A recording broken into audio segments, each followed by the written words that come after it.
Alright, how's it going? We're here. I wasn't sure if I was gonna feel like doing this, but fuck it, we're doing this. Just like the old days. Remember I started streaming at like 1 a.m.? Something like that? No? Well, that did happen for a bit. How's it going tonight? We're gonna continue a little bit at least of Ace Attorney.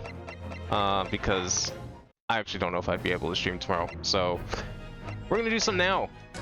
So last time where are we? We need, where's my cases? There it is. Continue. Yes. So last time we started the trial, or the investigation of the case of some guy getting teleported into a building and dying.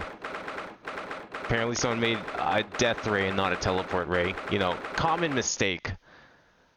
But somehow he built it. Supposedly it's real. I've kind of doubt that, personally. But yeah, you teleport a body or a guy and he died inside like another building. Who would have figured? Death rays failing like that. How's it going tonight, Jack and Yonatan? We just cleared the Epic of Alexander. Oh, damn. Yeah, see, that's what I got stuck with too. It's like the first time in a long time I actually enjoyed myself playing 14 and doing things that weren't just like the random seasonal events, which by the way, there will be a stream actually for the seasonal that's coming up.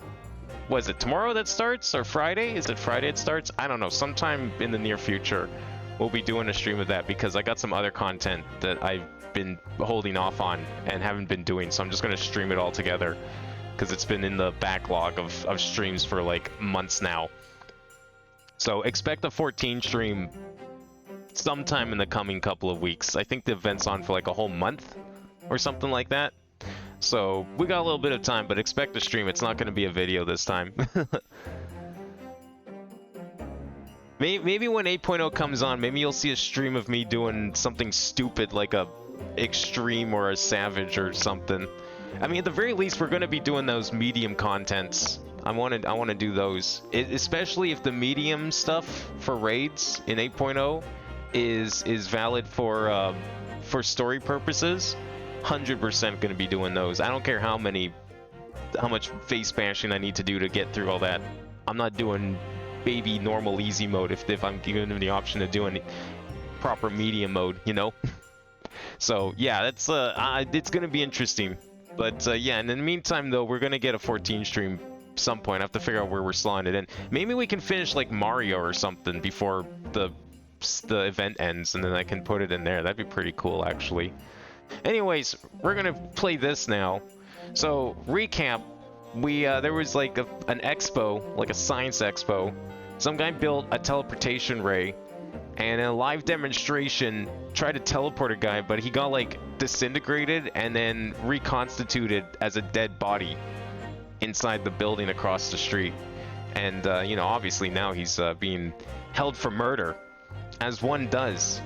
And then, totally unrelated, definitely no relation at all to this case, we end up going to a wax museum and finding like a wax model stolen. Was it stolen or no? It was kidnapped.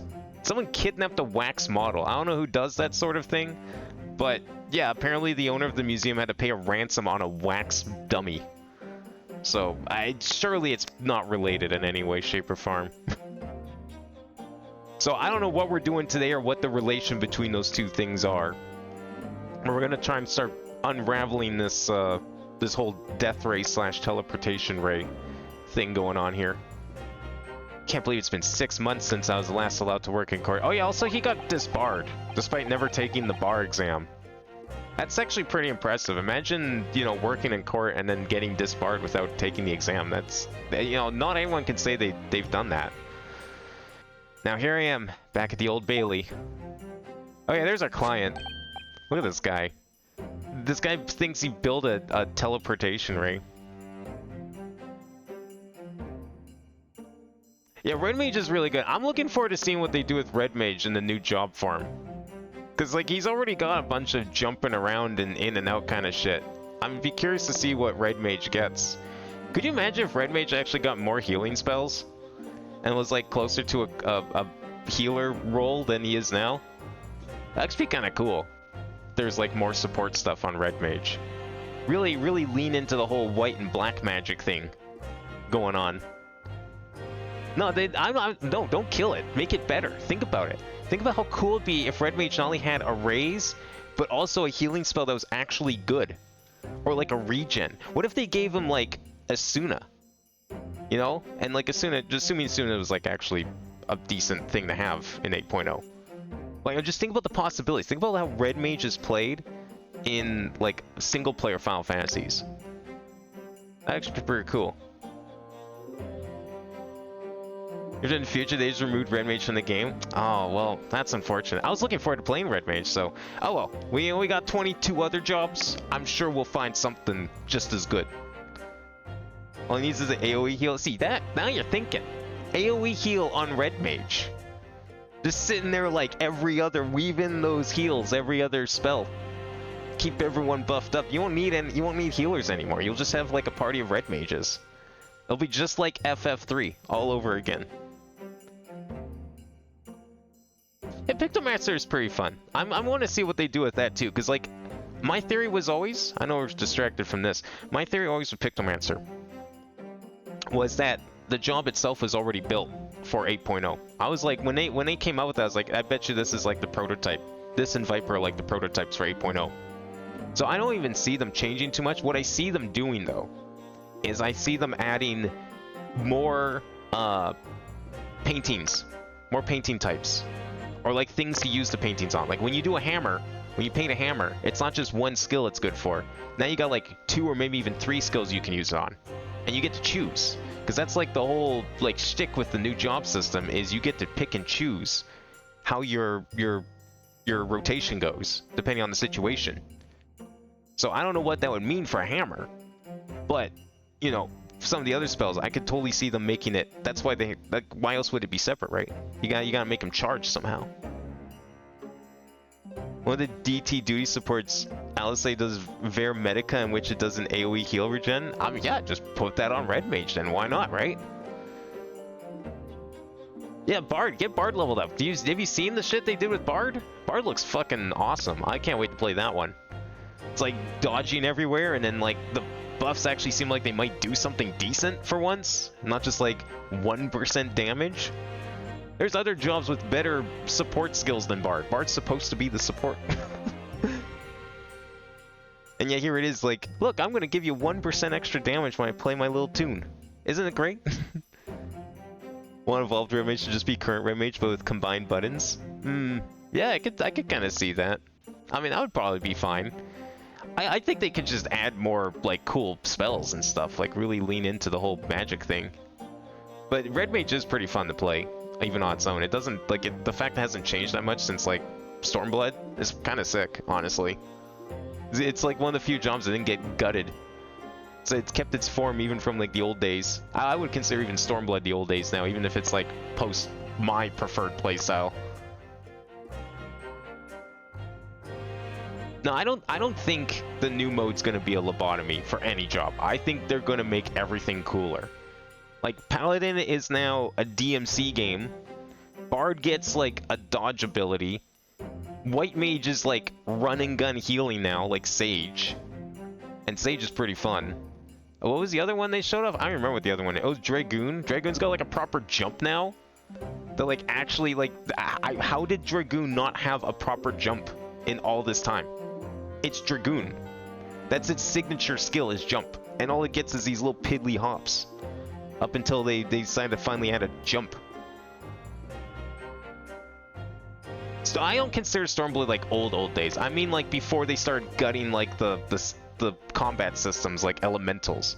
Anything before they got rid of elemental attacks, I consider still new. Even if Stormblood isn't like 2-minute cycle new. That's when it started. Anything after Stormblood, that's when it started. Anyways, let's get back to the case over here. Ah, Mr. Naruhodo. Good morning, Professor Hairbrain. I don't understand. It doesn't make any sense. The atmosphere and pressure here is off the charts. I've never felt anything like it. It's crushing me. Would you say that it's heavy, Doc?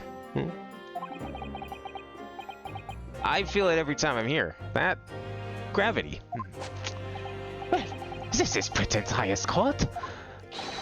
Are you telling me it's fitted with some kind of device that can actually control air pressure? I think it's probably all in the mind.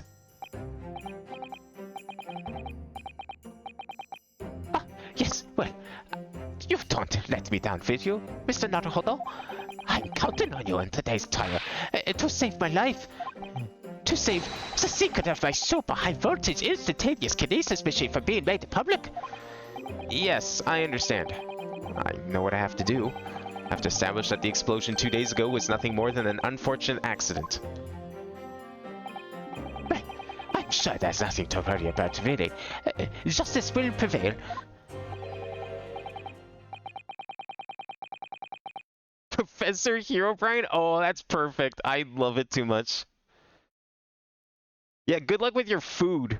I don't know what you ended up purchasing, but hopefully it's not too shit. I've never had this this so-called White Castle because it don't exist up here, but good luck with it if that's what you end up getting. Oh, you got the ribeye cum burger? Okay. That looked a little better. I would eat the ribeye cum burger over the White Castle stuff, but only because the White Castle is lacking in the lettuce. Like, maybe if you could, like, add extra lettuce, perhaps. Oh, hey, look, decided to actually get up early for once.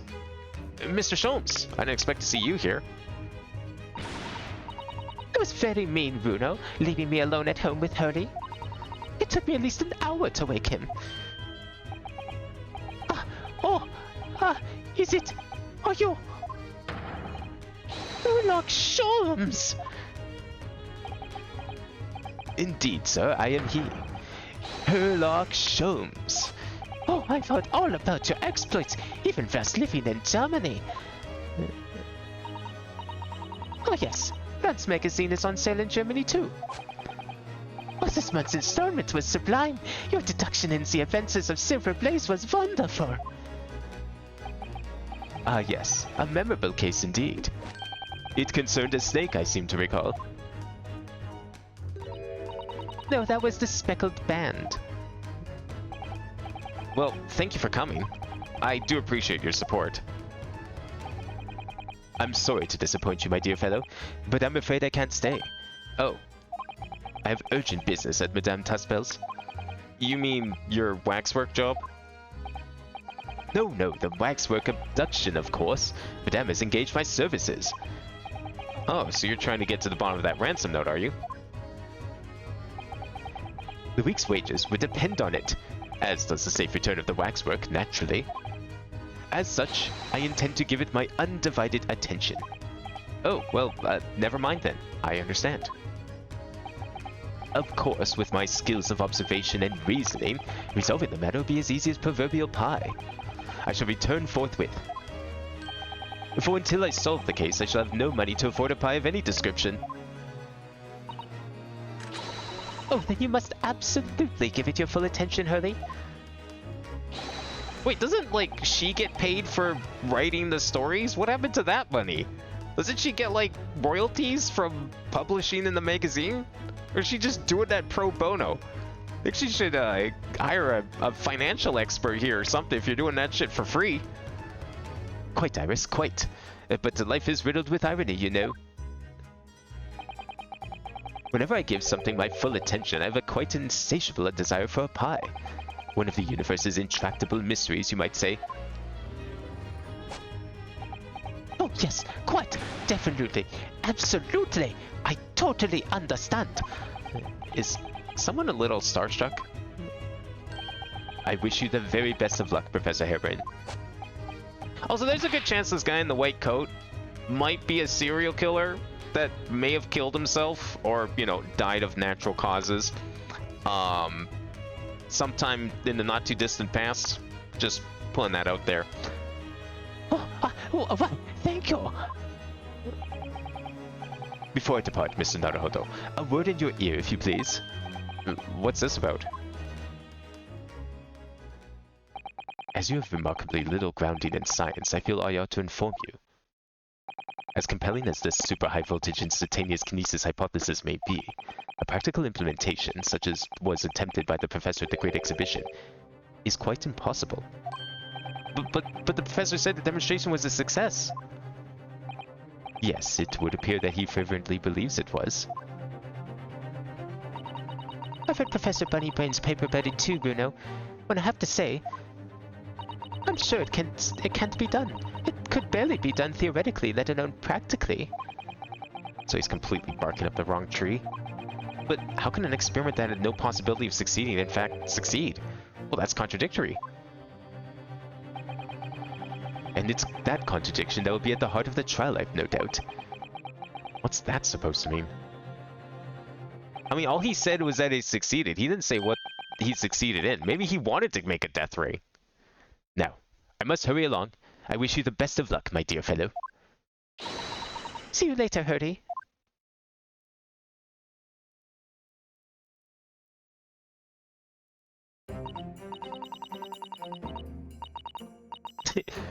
Oh, you learned? Yeah, Naruhodo does mean that. That's exactly where his name comes from.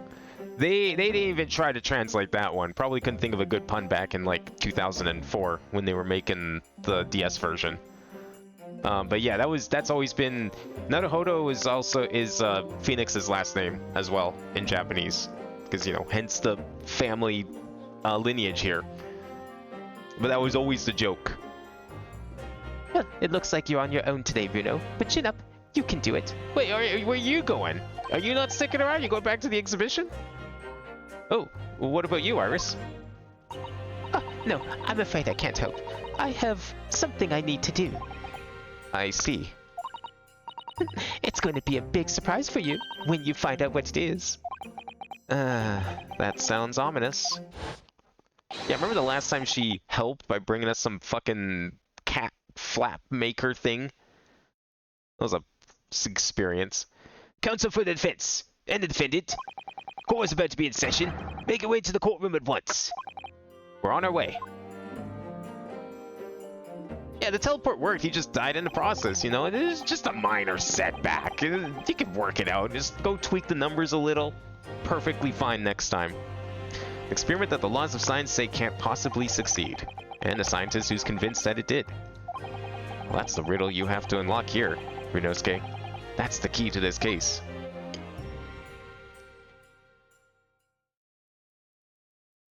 I wonder what science says about spirit mediums.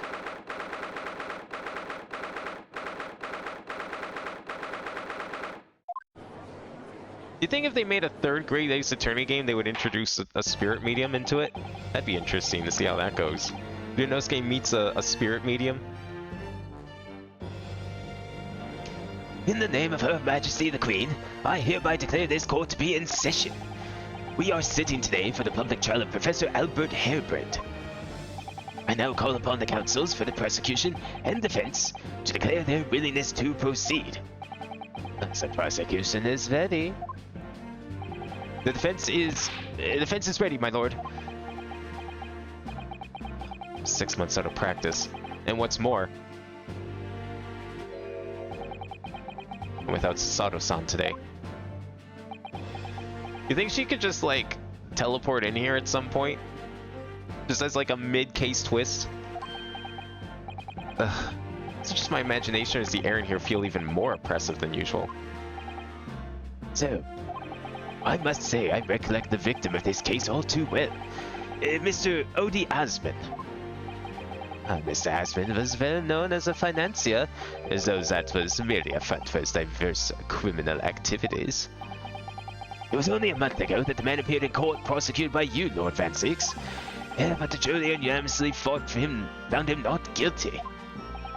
Because every member of the jury had been bribed by the sound of it. These powerful London criminals are prepared to go to extreme lengths to keep their freedom. But 2 days ago, on October 21st, Mr. Asman met his end. The work of the Reaper, was it? The judge knows something about this?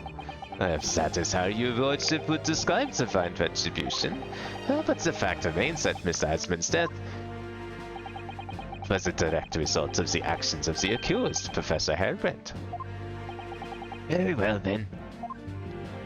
Now, ladies and gentlemen of the jury, you have been selected at random to represent the will of the people. Are the 6 of you ready to fulfill your societal duty? Oh, we got new people finally. Well, at least 2 new people, I think. I'm most gratified to be selected to carry out this important civic duty, my lord. Oh, okay, 2 new people. To have a man's fate in the palm of one's hand. Oh, gosh, oh golly, it sends shivers down my spine. 3 new people? Science experiments, magic, conjuring tricks, quartering trials, all are nothing more than performances. 4 new people? Any spurious scholar that files the reputation of science deserves a hang. 5? If after this and what's said on both sides of the fence, and then settle on one, that's it, isn't it? 5.5?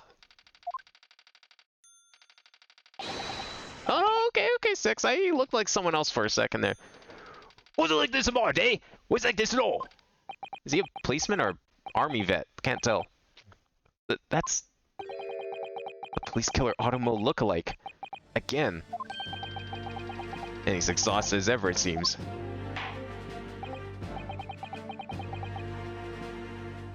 The 14 event starts on Friday. Yeah, that's what I thought. So my plan is to probably stream it and a couple other pieces of content that I've been promising for a bit sometime in June. Preferably when a slot opens up. I'm gonna try my best to finish up some of the things we got going on. If I have to, I mean, I'll put something on hold so we can do a day. But my hope is that we can finish up like Mario or Tevi. Although the interesting thing about Tevi is it will not be ending by the end of June. If you've seen my post in Discord, you will know that there's going to be more Tevi for the foreseeable future.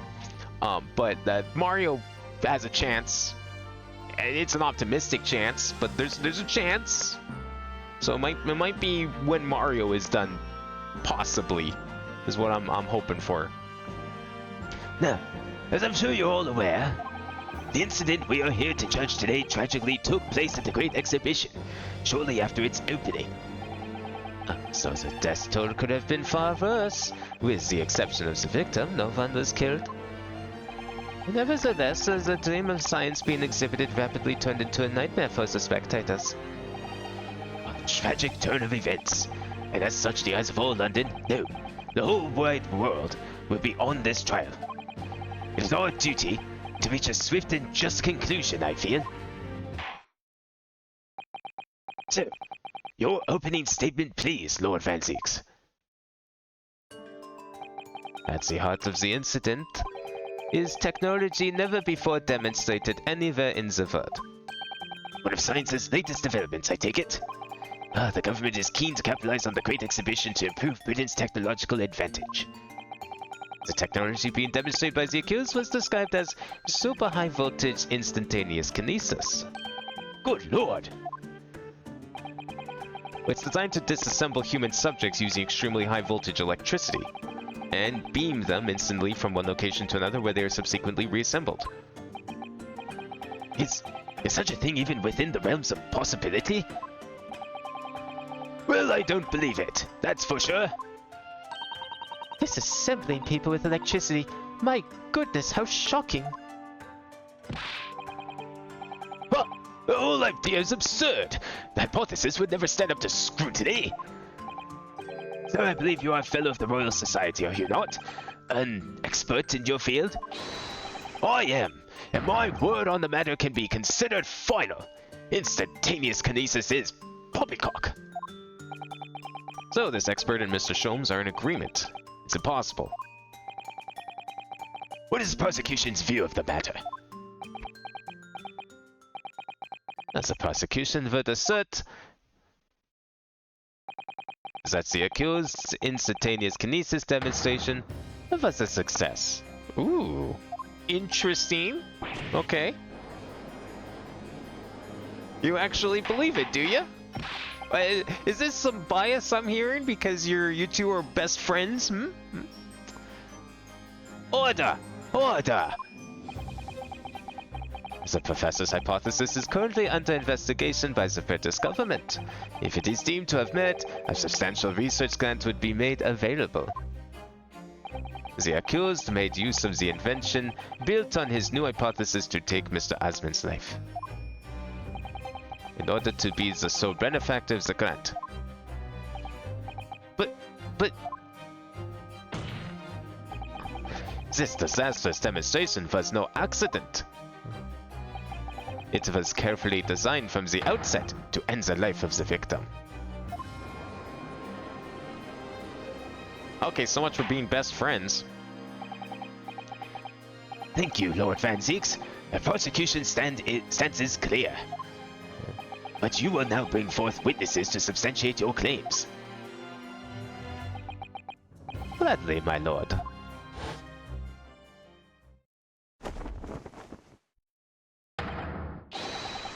Bailiff, shows the first witness to the stand.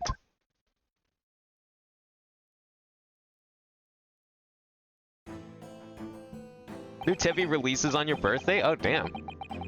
Yeah, was not expecting to be playing the DLC so soon. We haven't heard anything about it for like apparently years. Game came out in like 2021. DLC was announced like a few months later, and then nothing until now. And they're just like, yeah, DLC's coming out in like 3 weeks. Like, okay, sure. I'll be there to play it. It's like perfect timing for me. Witnesses, state your names and occupations for the court. Yes, sir. Tobias Gregson, Detective Inspector at Scotland Yard's Homicide Division. I was on duty at the demonstration the day in question, and in charge of the following investigation. Were you in charge though? Because it sounds like that forensic team was the real ones in charge.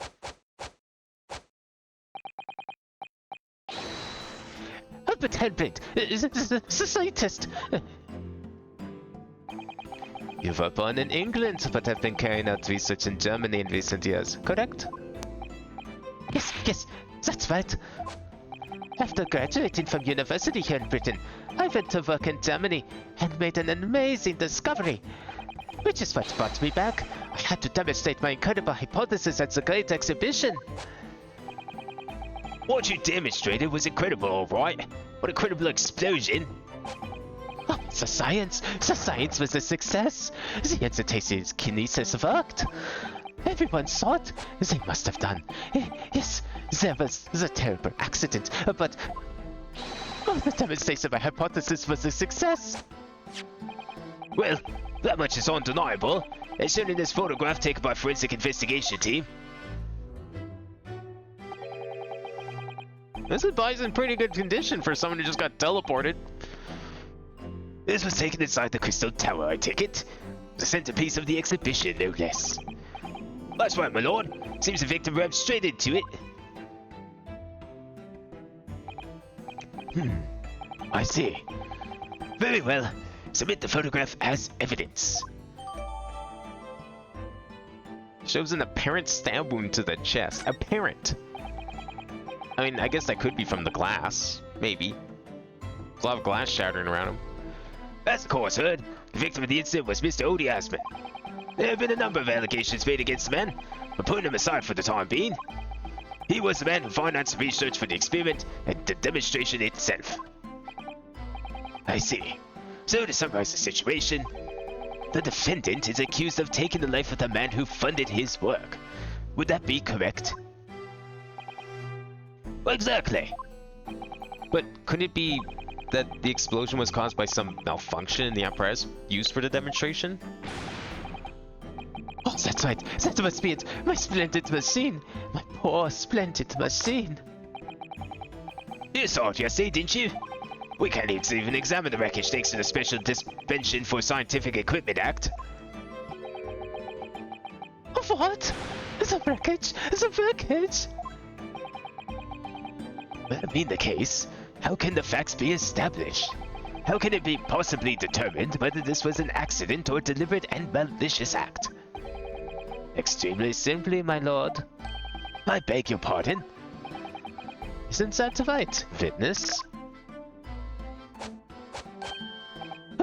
Sorry, me? No, your neighbor. Yes, sir. It was murder. Plain and simple. Anyone could say that with complete certainty.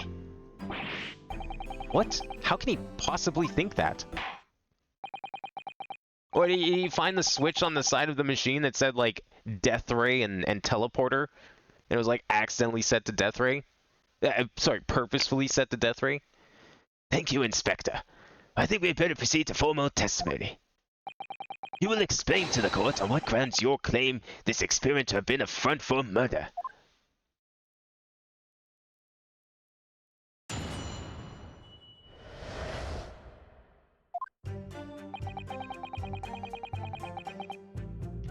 The corpse went crashing through the crystal tower at a broken neck. I made a minor miscalculation in the angle of the beam protections, that's all. Oh, that was my mistake. Well, but the post-mortem examination revealed another injury. Fatal wound. There was a lesion in his chest right where he'd clearly been stabbed by something sharp right through the heart. So the victim was killed before he went anywhere. And this fella's the only one who could have done it. Oh, if he was killed before he went anywhere, then there's clearly has a chance of it not being his fault. An extraordinary business. In addition to suffering a broken neck, the victim was stabbed in the heart. Information I would really like to have heard from someone other than the judge. The coroner says death would have been all but instant from a wound like that. You could say, in fact, that the victim was killed twice by the accused. I mean, you could say that, but you wouldn't have any evidence. No, that could not be further from the truth. I have an experiment plan document that was submitted to the security team.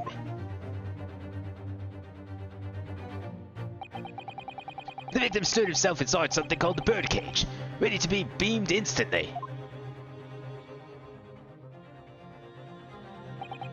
To the second level of the crystal tower, about 25 yards away. The experiment did not go according to plan, however.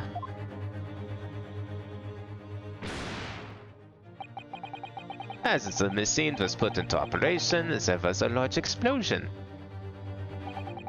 The blast causes the beam transmitter to point higher than intended. Accordingly, the kinesis resulted in the birdcage materializing in midair. From where it subsequently fell, crashing through the glass of the crystal tower's large round window.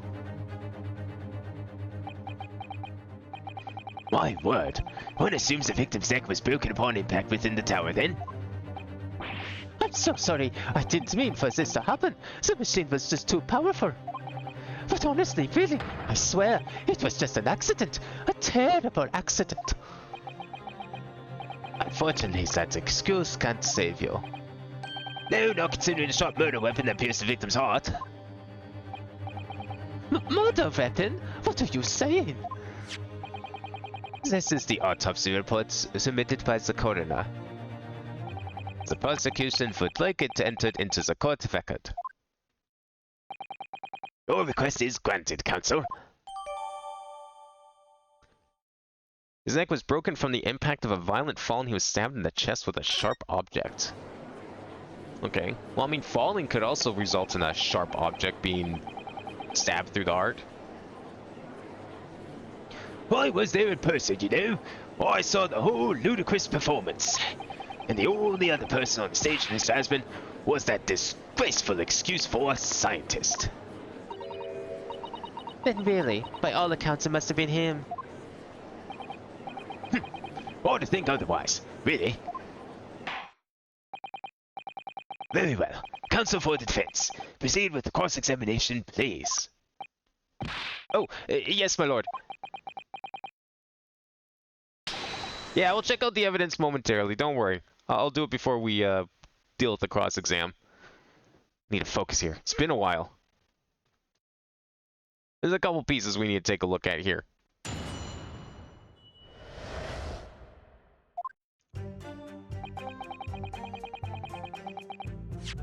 Alright, let's see what we got here. What do we get since then? So we got the picture of the victim. Okay, he's got a big blood stain where his heart should be. Lots of glass broken everywhere. Otherwise, he looks pretty fine. It's nicely strapped into his bird cage, as it were. Not sure how those glasses are staying on his head. That's pretty impressive.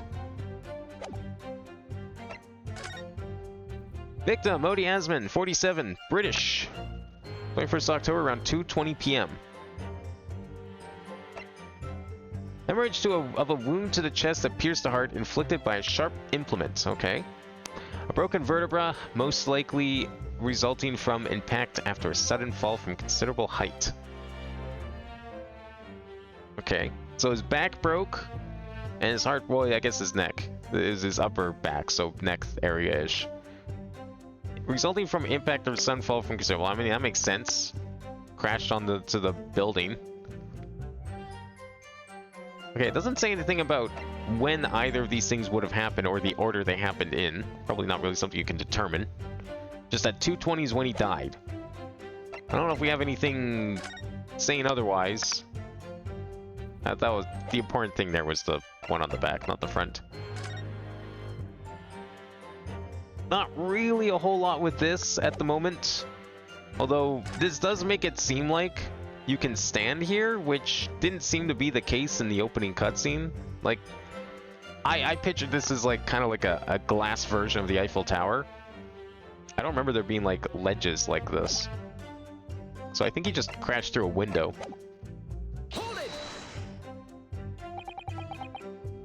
Are you suggesting that because he fell from a considerable height? Exactly. Which highlights something else about this whole rum business.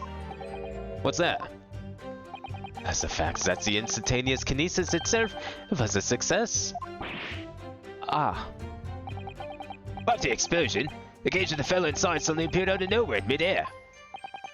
So although the experiment ended in disaster, the so-called instantaneous kinesis did actually occur. Remind us, Professor, what was the cause of the fatal disaster?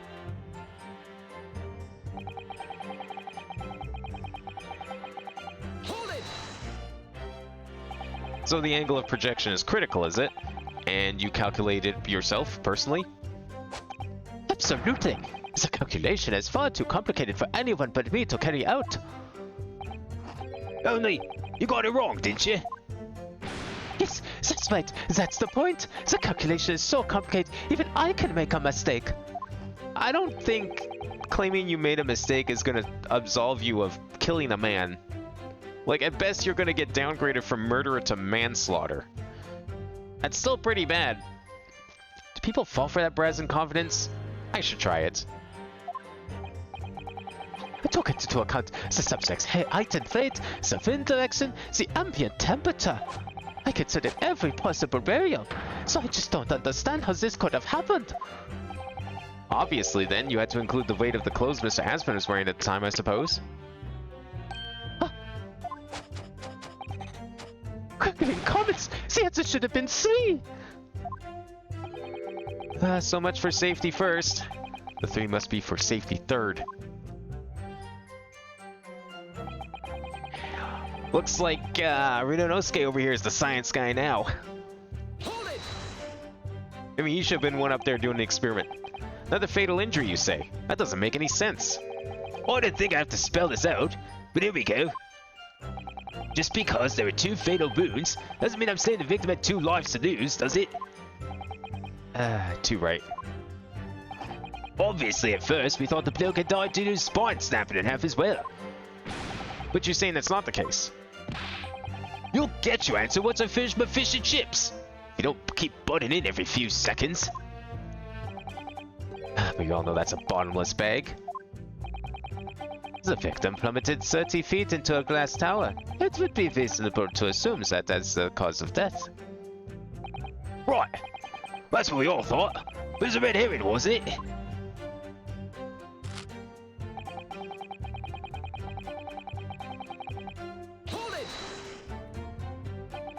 The defense knew nothing of this crucial information. The prosecution received this report from the forensic investigation team only this morning. That was the first we knew of it as well. I can only apologize for the impossibility of informing the defense. Sarcastic and insincere. Thanks. So, what was the nature of this sharp object? Among the accused tools that were used in the demonstration, one is of particular interest. This. Ah, yes, that would appear to be some kind of screwdriver, wouldn't it? There he is! My trusty little companion, Andrew! Andrew, of course. Do you know each other already? He's one of my dear friends, like all my tours. I've named them all, you know. We're one big, happy family.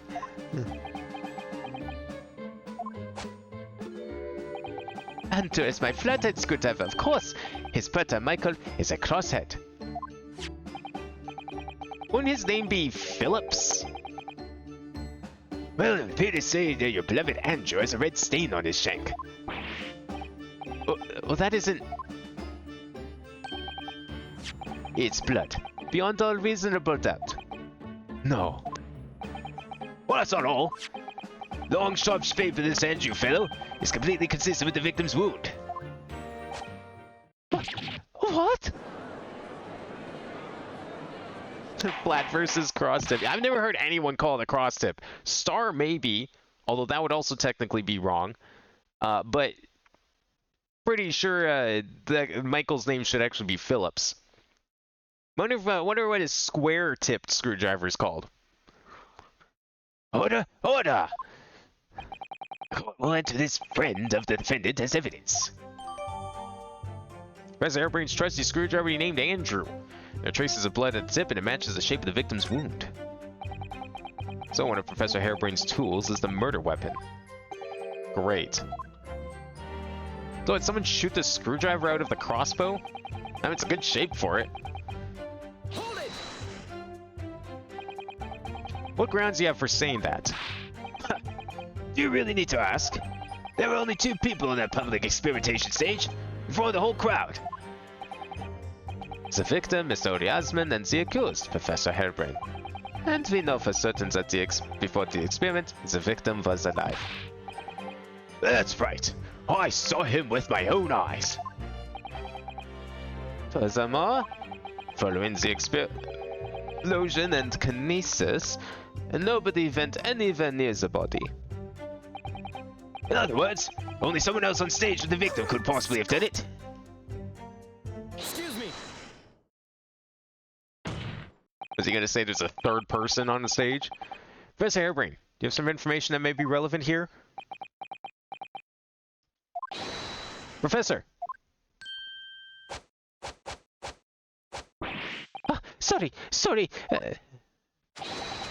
I was just calculating the optimum coefficient of electrolysis to separate molecules in the human body. And the witness stand is the best place for that?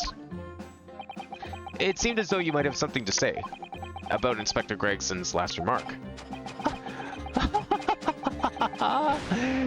Yes, that's right, of course. He just said that nobody else could have done it, didn't he? That's right. Who else could have stabbed the victim, eh? I don't know, but there's no way that I could have possibly stabbed Mr. Osman, as you say. Explain, please, Professor. Of course, this cold-hearted policeman may not be aware, I suppose. But humans are warm-blooded mammals with blood running continuously through their veins. I'd heard. Then surely you see, if I plunged something in the size of Andrew to the man's chest, the whole stage would have been a bloodbath. No, a blood swimming pool. Oh, but thousands of Londoners were watching me at the time. And yet not one of them claims to have seen a swimming pool of blood. I don't think there's that much blood in a human. Well, no, I suppose not. You see? Not one. Do? Didn't see anything like that. Well done, Professor. That was a great counter-argument. But what if the screwdriver was just left in the body? Wouldn't it have plugged up the wound? Order!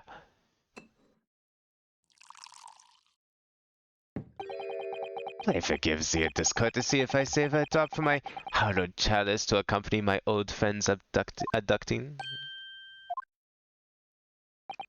Here's to you, Albert. Oh, you're too kind, Baroque. Ah, but I'm really not a patch on you.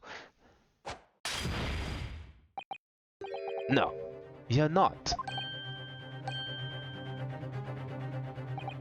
You have neglected to mention one crucial possibility. I have. A particular situation in which very little bleeding would result from a stab wound. Ah, of course. Inspector, enlighten the court, please. Yes, sir. Where are they going with this? Very well. You will amend your formal testimony now, Inspector Gregson. The weapon the victim was stabbed with must have been left in the body whilst he was beamed through the air. Hold it! Why would you think that, Inspector? Well, if any wound, it's only when you pull the weapon out that profuse bleeding occurs. Whilst it's still lodged in the body, it acts as a stopper of sorts, for want of a better word. I see. You don't need a medical degree to be aware of this fact. It's common knowledge for any investigator. Ugh, where's Susato-san when you need her? If you ask me, his bloke masked what he was doing from the view with his body before stabbing Asmund in the chest. But they beat the victim off the stage with his fancy device. A screwdriver is still where he planted it. I would never do such a thing. Not to my precious tools. I would never use them for such dirty work. You only use tools for the intended purpose. That's common knowledge for any scientist. The fact remains, the lack of blood at the scene can be easily explained.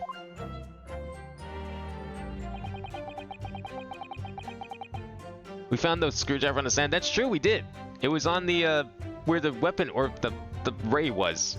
The teleportation ray. Definitely not a death ray. It was like sitting on the floor or something, right? We just kind of picked it up and took it. So that's all the test I have to work with. Had no reason the victim had been stabbed. That changes everything. Did Van Zieks keep that to himself until now on purpose? To gain the advantage? Oh well. I suppose all I can do is press these witnesses for as much new information as possible. It's kind of weird to be working alone on a case that's not case 1 of a Phoenix Wright game. Alright, where is that one? Sandwith must have been left in his body. I don't know about that. Because we found it elsewhere. Do we... Yeah, I guess we do this. That's actually interesting, because that's information we would have to remember from the investigation. Which I did kind of forget where we found the screwdriver from last week. This is blood. Mr. Asmund's, no doubt. This is the problem with looking at murder weapons.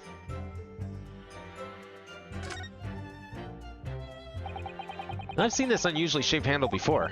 It's the same screwdriver that was lodged in the grill on the floor of the Kinesis machine. Oh, there we go. Okay, there's our reminder. Which could be important information, so I should definitely make a note of it. Oh, it's a good thing I looked at it.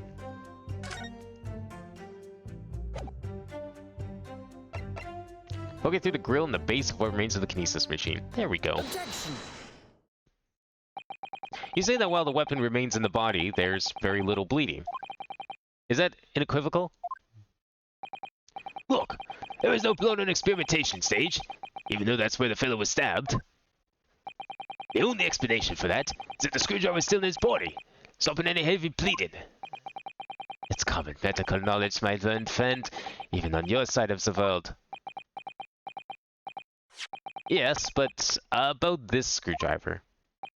Well, the thing is, we actually saw it at the scene ourselves, on the experimentation stage. What? It was on the floor by the wreckage of the machine, poking through a metal grill. I went to pick it up, but the detective here stopped me. Isn't that right, Inspector Gregson? Well, now that you mention it, yes. Inspector, are we to understand you permitted the defense counsel to investigate? That you contravened the Special Disposition for Scientific Equipment Act? No, not at all. Well, I wouldn't do that. I just let him look, nothing more. I was very clear he wasn't to touch a thing. Yes, that's true. This screwdriver was in plain sight on the stage. But it shouldn't have been, should it? What are you getting at? Well, the tool had still been in the victim's body when the victim was beamed away by the machine. Well, then it should have been on the stage still.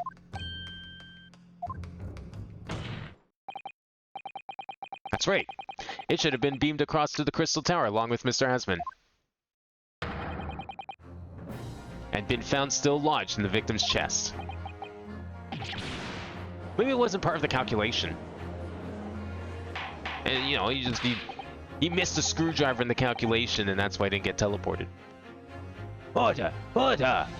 How do you explain this, Inspector? Order... Looks as though everything that the victim had on his person moved with him when he was beamed. If the screwdriver was still in his chest when the instantaneous kinesis occurred, well, obviously that should have been beamed to the destination as well. It's a strange situation. Even though people are saying that this instantaneous kinesis is a scientific impossibility, we're still basing arguments on the assumption that it did actually take place. Alright, time to tighten the screws here. My lord, if the prosecution is unable to explain this inconsistency in its argument, we can only conclude that the testimony given in support cannot be relied upon. Lord Van Zieks is stumped.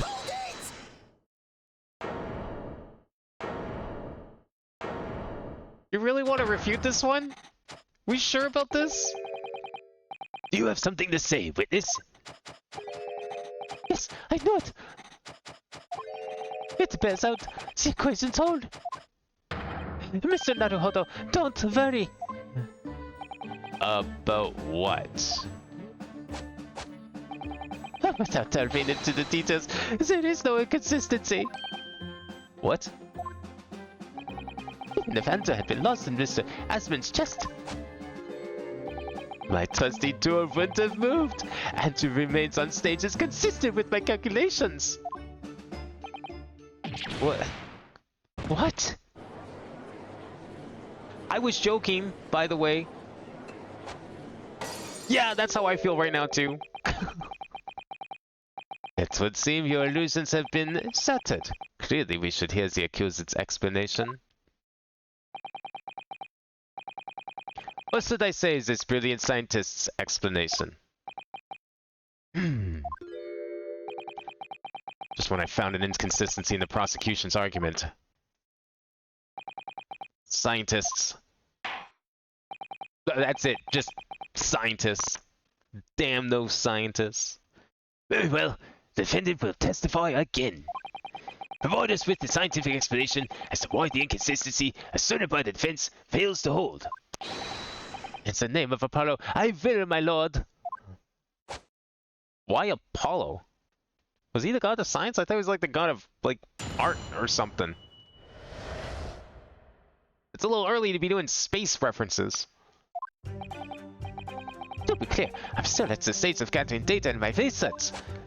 My hypothesis states the kinesis cannot transport metal though, hence the metal weapon would have stayed put. In other words, the point just raised by Mr. Naruhodo isn't an inconsistency at all. Wait, wouldn't have, like... Then what about the wooden handle? Wouldn't have it gotten teleported? What about the, like, the metal in his glasses? What about, like, the metal in your body? Mr. Asman was the patron of my research. Without him, my work would have been possible. What about the... Actually, I don't know if there's any metal in the birdcage. That might have been solid wood. Now I have a duty to protect the incredible machines that we built together. That or you just want the grant money. Go get some hookers and blow.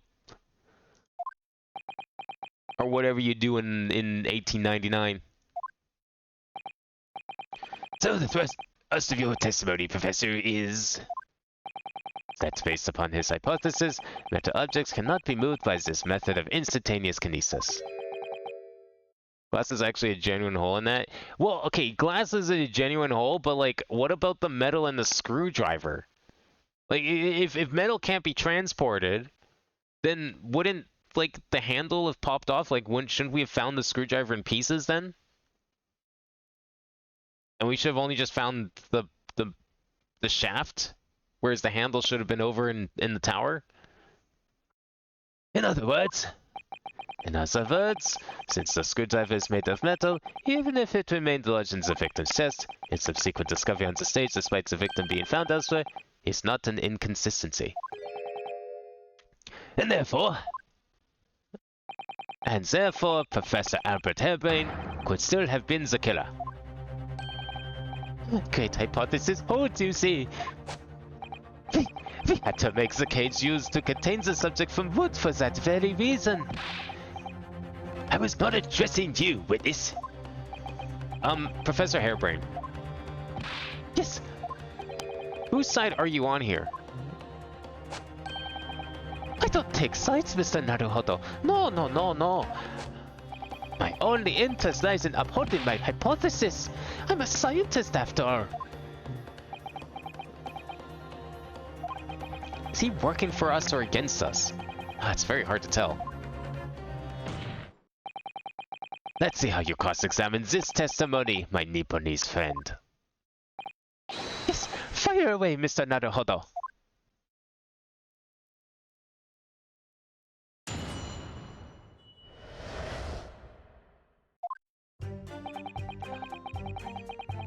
Hold it! I'm very confused by whose side anyone's taking here, except ours.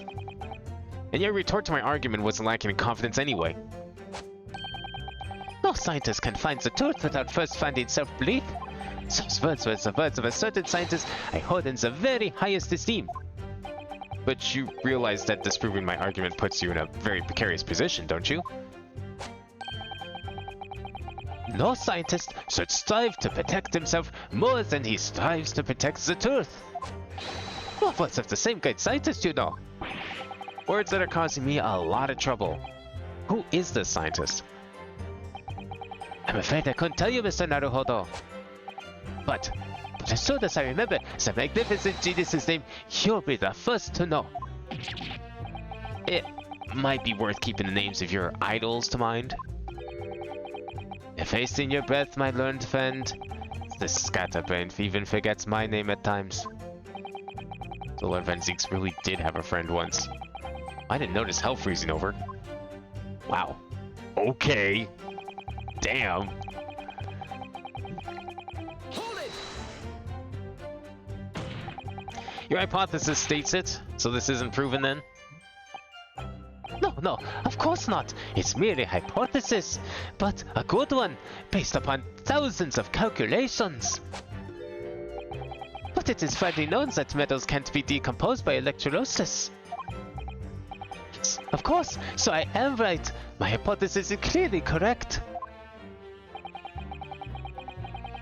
What is it about incriminating himself that makes this man so happy? That's what happens when you're a nerd of science, like this man. It's the whole reason that the birdcage is made of wood, you see. Sorry, the birdcage?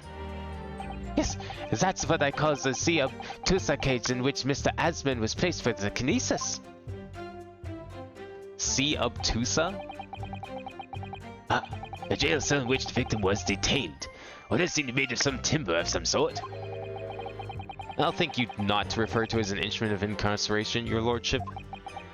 In short, any weapon lodged into the victim when he was beamed away by instantaneous kinesis would have been left behind on the stage if it was made of metal, correct? Yes, that's it. Yes. It all fits perfectly with the mathematical model. But the ultimate conclusion, then, is that the defendant alone had the opportunity to inflict this fatal injury on the victim, is it not? Indeed, sir. Someone beat me out of this nightmare.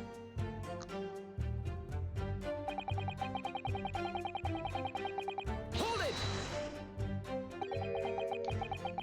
You seem to be pleased by that. Yes, another example of my hypothesis holding true. But I sense some sarcasm, Mr. Naruhodo. Are you not pleased? No. I know it. At the end of the day, I'm the one responsible for Mr. Asman losing his life. The advancement of science is no excuse. I know that. No, you're quite right. Tell the court, did you have a close relationship with Mr. Asman?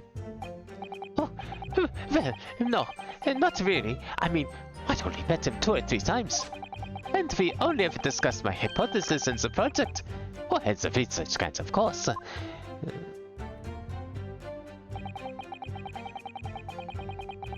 Hold it!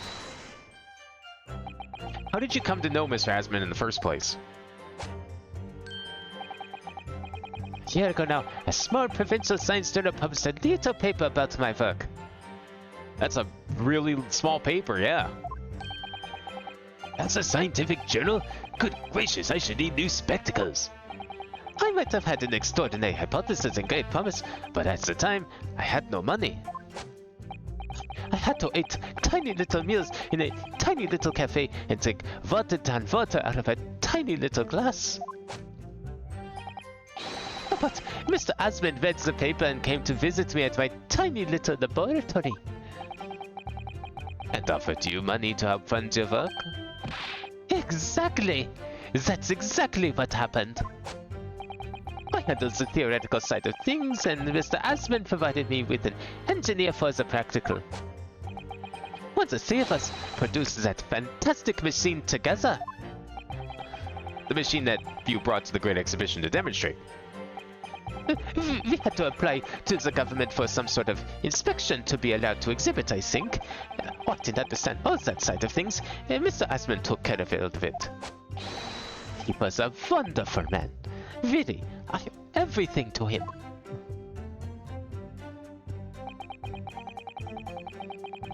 Hold it! When you say that you built the machine together, does that mean you were involved in its construction? Yes, well, no, not exactly. I'm not good with the practical side of machines myself, so the physical construction was done by an engineer. Little remains of your creation now, though, following the explosion. There will no doubt be impossible. Yes, I realize that. But still, if someone were to gather all the broken parts, they could discover the secret of my hypothesis. But Mr. Asman and I toiled over that machine for so long. We put our hearts and souls into it. I have to protect our work. So what's left of the machine must become safe. Well, that's only fair, because of what happened was an accident. That's the extent of the testimony then. Thank goodness for that. I don't want him doing any more damage. It's already basically proven that he could have been the culprit. But it seems as though all he really cares about is defending his hypothesis. Still, I wonder, what if his hypothesis is just fundamentally flawed? How do we prove that his hypothesis is flawed? That's what we need to be doing here, because we need to figure out a way to convince people that apparently we have to convince people that this is impossible. And again, it's 1800s, you know, science was a new thing, so to speak, you know, in the popular sphere. People would believe anything could be done. Teleportation, flying, some sort of calculation machine, moving pictures. Bunch of poppycock and hogwash, if you ask me. But hey, you know, people were optimistic at the time. All right, what are we doing here? We don't have any new evidence, right? No, we already just used a screwdriver, so it's probably not that. The Glamstone stage is gathering data in my research. Hypothesis states that kinesis cannot transport metal, though, hence the metal weapon would have stayed put. Do we want to present this picture maybe, and just show him that there is no weapon, and also the fact he has glasses on, which clearly have metal in them? I bet that button is made of metal. I'm gonna give that a try. Objection! Professor Harebrained, you say that according to your hypothesis, nothing made of metal can be beamed by instantaneous kinesis using the machine you made. Was that right? Yes, that's right. Spot on. Exactly correct. Well, in that case, I'd ask you to have a look at this photograph that was taken by at the scene. In particular, I'd like you to pay attention to the victim's face. Well, you can clearly see that Mr. Aspen is wearing a pair of spectacles with a metal rim. What? Metal? No, metal can't be. That's not. Metal? No! We've already established that the proposed murder weapon, the screwdriver, was found on stage. However, if your hypothesis correctly predicted that outcome, well, it should also have predicted that the metal rimmed spectacles would be found in the same place. Oh, my hypothesis! My hypothesis! Professor Harebrained, this isn't easy for me to say, but your hypothesis is clearly flawed. Man forgot to carry the tube. Order! Order! Counsel, what is the implication of this? If on the day in question, the alleged instantaneous kinesis never actually took place, well, that's entirely possible that the victim was killed somewhere other than on the stage. In that case, someone other than the defendant could have been the culprit. But my hypothesis is sound. I proved that the experiment was a success. The experiment was proof of all my work. If I could say something here, in my capacity as a fellow of the Royal Society. Yes, juror number 4, go ahead. There's a man of science. There's one thing I simply cannot abide. And that's a fraud who pretends to be a fellow man of science. Wait! Great Scott! Are you suggesting my science is suspect? It's just been disproved, hasn't it? In front of all of us. In other words, the whole demonstration was a complete nonsense from start to finish. Believe me, my fellow jurors, when I tell you that this man is a heel, a bounder, and a fraud. I say the wreckage of that machine should be stripped down and thoroughly examined. No, never! That machine is the essence of my entire hypothesis. And don't worry, I think the stripping down part has already been done by the machine itself. It's protected by the Special Dispensation for Scientific Equipment Act. What the devil is that blasted act all about, eh? Who made up such a daft rule? I don't like the way this seems to be going. What's the best way for me to help the professor? Just stop this. Professor Harebrained has yet to perfect his invention. That would seem to be the case, yes. But even so, what? Going to such trouble and expense to create a fake machine to display in public, he would have absolutely no reason to do such a thing. Objection!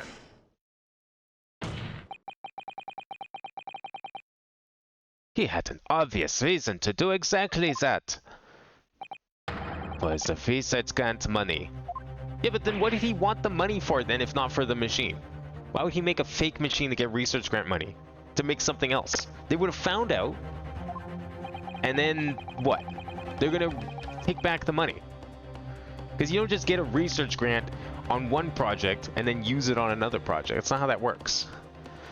If the government was foolish enough to have deemed the man's ridiculous notion plausible, he and his conspirators would have received a handsome sum indeed. Conspirators? What would be the value of such a grant? 10 pounds? You're an order of magnitude out, madame. £500 a year. Oh, so much money. £500. You can do anything with that kind of money. Oh, I could live a handsome on that much for years. The society's noticed an increase in bogus public demonstrations in the field of science recently, when plenty of scientists are arguing with each other to get the largest slice of the funding cake. People's greed is plenty motive for enough for murder, I assure you.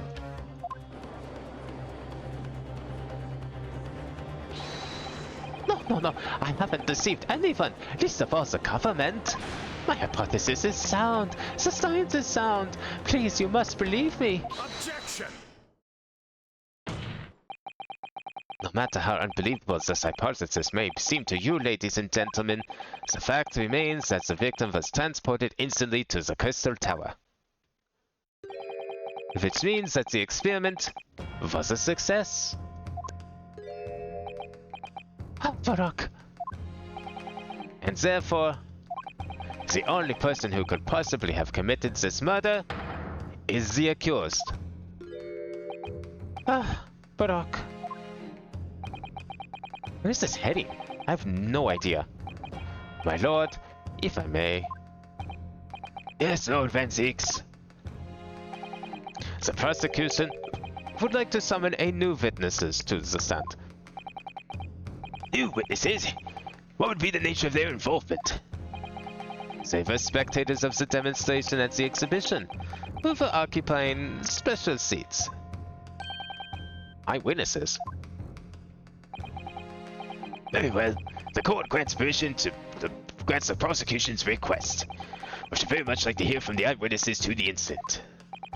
The prosecution's stance is clear. This experiment was no pastiche.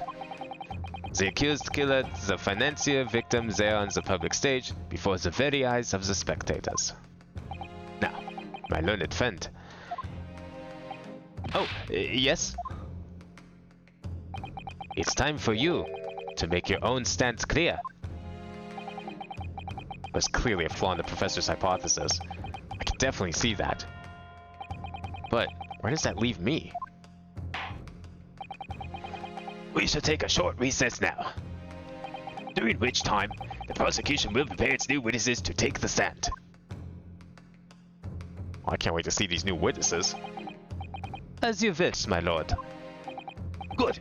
Well, in that case, court is adjourned for 20 minutes. Who are these witnesses?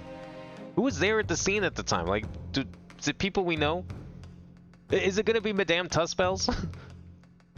Maybe she was there? It's probably gonna be new people though. I don't think these are characters we know yet. Unless it's like, what's her face? The pickpocket. Sorry, a junior detective. I forgot her name. Maybe she was there at the time. Was she there watching it? I can't remember if she said she was. I mean, I guess if she was on the police force at the time, she would definitely have a special seat, in a sense.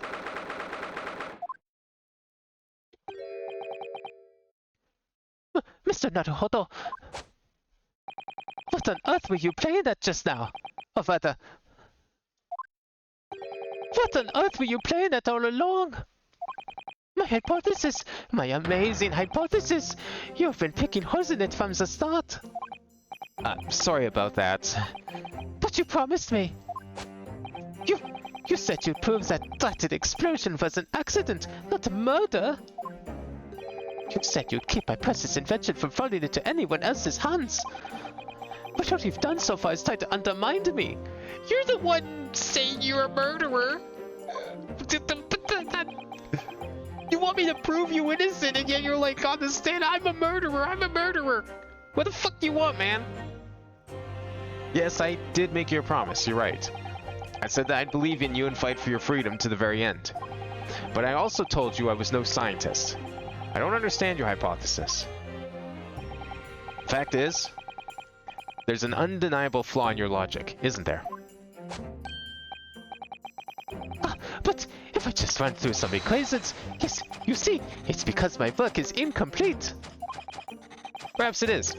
Nevertheless, a man died as a consequence, didn't he?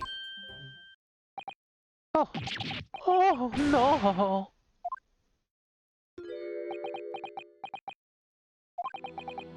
You're right. You're so right. It's all my fault. And I have no right to blame you for my failures. I'm a disaster. No, not just a scientist, but as a human being. Well, that might be a little over the top. And while we're on the subject, what about Varrock? He's been awful. Claiming his old university friend to be a murderer, you mean? He's a disaster, not just as a prosecutor, but as a human being. Oh, but no, wait. He's the repressity. Perhaps he's not classified as Homo sapiens anymore. Glad that's cleared up. Can I double check something with you? Yes, what? The machine and demonstration you prepared, they were based entirely on your hypothesis, I presume. There was no trickery involved? I drew the plans for the machine with my very own hands. Every line was painstakingly drawn, with the firm belief that science is the only future. So yes, it's true that my hypothesis hasn't reached maturity yet. But please, Mr. Naruhodo, you must believe in it. Alright, Professor. I understand. Counsel, defendant. Prosecution's witnesses are ready to take the stand. Court is about to be in session again. Make your way to the courtroom, please.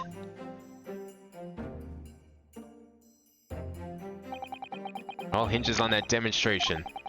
But the professor's hypothesis is as sound as he claims. Leaves him only as the only person who could possibly have killed the victim. But on the other hand, Mr. Sholmes was adamant. A practical implementation, such as was attempted by the professor at the Great Exhibition, is quite impossible. So really, what should I be trying to prove here?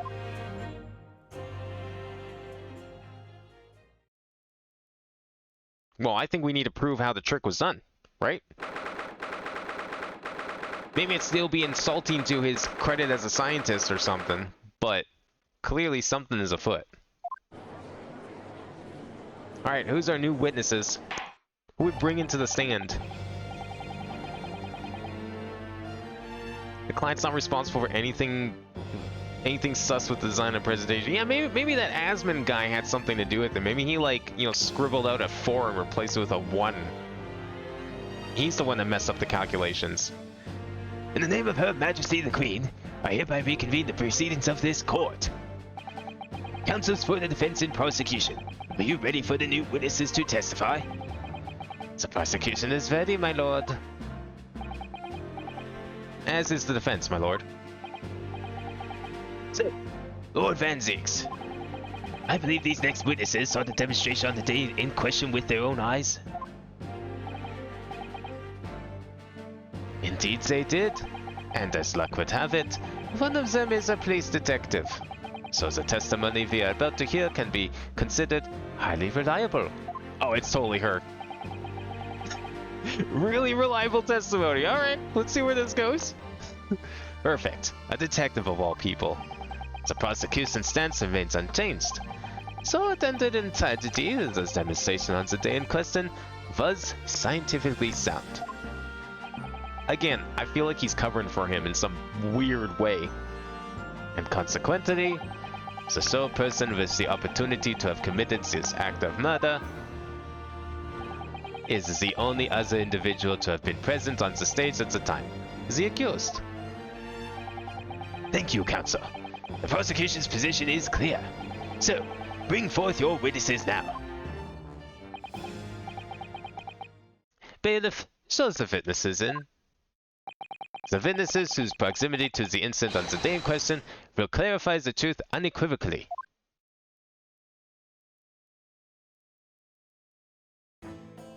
Who the fuck are these? Okay, there she is.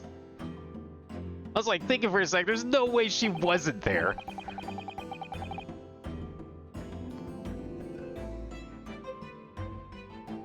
Witnesses, state your names and occupations for the court to hear. My name is Balthazar Loon. I am the impresario of all the hot air balloons in vicinity of the experimental stage. My name is Wilhelm Gustus Sigismund Ormstein. I have come to see the Great Exhibition all the way from my home in Bohemia.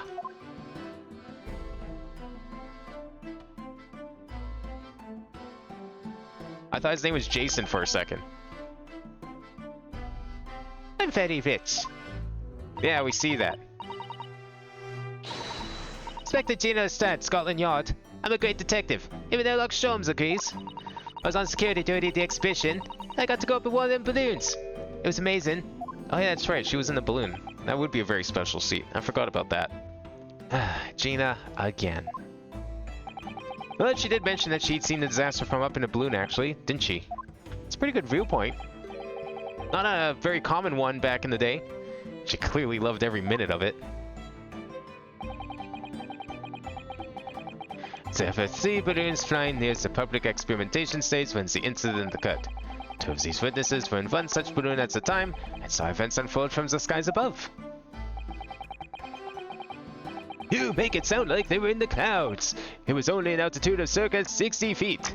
Very low. Oh, you can't see nothing if you fly too high, can ya? 60 feet? But 18 meters then. Again, how does he know what a meter is? Thank you for your introductions. Now, you will give your formal testimony for the court. Kindly describe exactly what you witnessed, especially those of you who had a vantage point above the stage.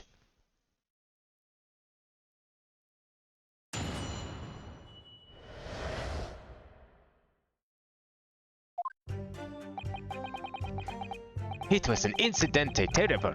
I am only grateful that the balloons were not damaged. There's this huge bang from the stage, and the next second another bang in the sky behind us. And from amidst this smoke, a cage appeared out of nowhere. The cage, it fell from the sky like a stone, and crashed into the crystal tower. I didn't get a good look inside the cage, but no one went near it after it crashed into the tower. A most extraordinary collective account, I must say. Could I just clarify something? There's a detail in the witness's testimony that I've not heard any mention of until now.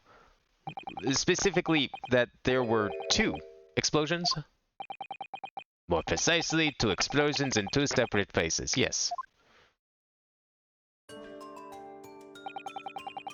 When the demonstration began, the balloon carrying the 2 witnesses was around here. And what about those other 2 balloons, Are they suspicious at all? There were other balloons in the air nearby at the time carrying other passengers as well, to be clear. But they didn't see anything. Were like facing the wrong direction or something when the explosion happened? Then, as power was supplied to the machine for the demonstration, the first explosion occurred. The so-called birdcage that contains the victim disappeared from the stage, and a moment later, the second explosion occurred, directly adjacent to the balloon carrying the witnesses. The birdcage appeared at the site of the explosion, subsequently plummet down into the crystal tower. I was surprised. Suddenly a cage appeared before my eyes with a person inside. The blast was so hot, but I didn't want to miss a thing, so I kept my eyes wide. Yeah, we get it, kid. You're rich. Keep buying balloons like that. I still have lots of money. Precisely who is this curious infant? I'm told he is a young noble of Bohemian royalty. Apparently, he disguised himself in order to steal unnoticed into the great exhibition. Steal, you say? But I thought he was rich. Yeah, I am here in London on sightseeing trip with my elementary school. You will have the benefit of the child's point of view in the testimony. Is that really considered a benefit? Do we really need that? When I remove the mask, this is what I look like. Ah, yes, I see. A delightful face, I'm sure. Would people recognize you? Yeah, everybody says so. Great disguise then. The point is, the testimony of these witnesses further substantiates the facts for the court. Namely, that despite ending in an explosion, instantaneous kinesis was successfully demonstrated. And furthermore, that until the arrival of the police, no one approached the crystal tower where the victim fell. Therefore, only the accused, who was with Mr. Asman on the stage, could possibly have committed the murder. Yes, thank you, counsel. The prosecution's views on the matter are quite clear. So, defense's cross-examination now, please. Yes, my lord.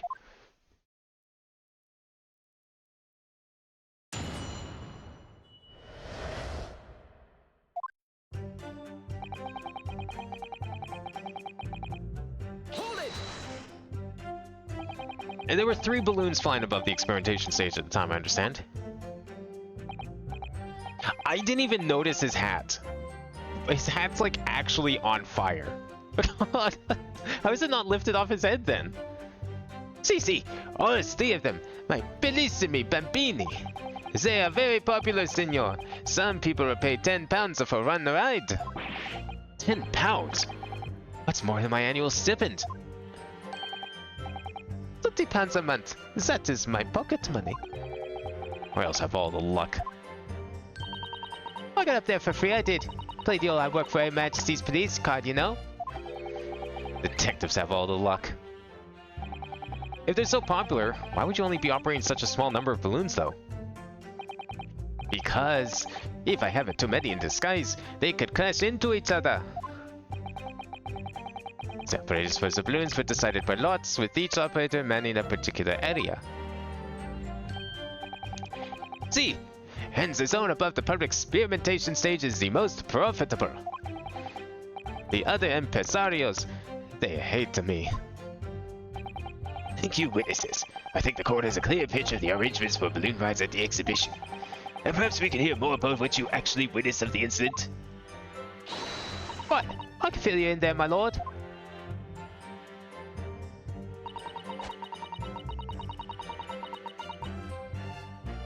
Hold it! So you actually saw the accident happen from up in the air? Yep. Isn't it amazing what a detective gets to do, eh? I'm telling you, Otto, being an lawyer is a mug's game. You should join the force so we can go flying together. You know me so well. Yes, well, anyway, could you tell us exactly what you saw, do you think? Everything. We saw everything, because we're above it all. A dodgy cow oaf climbing into the cage and that dodgy professor pulling all them levers. That's when it happened. That's when there was that massive bang and the cage disappeared, just like that. Are you describing the moment the subject's body was decomposed by the electricity, I believe? I don't know what to make of it. Well, there was another bang. Why am I here? I looked around. There was a huge great fireball right next to us in the sky. Well, there was nothing there before. Excuse me.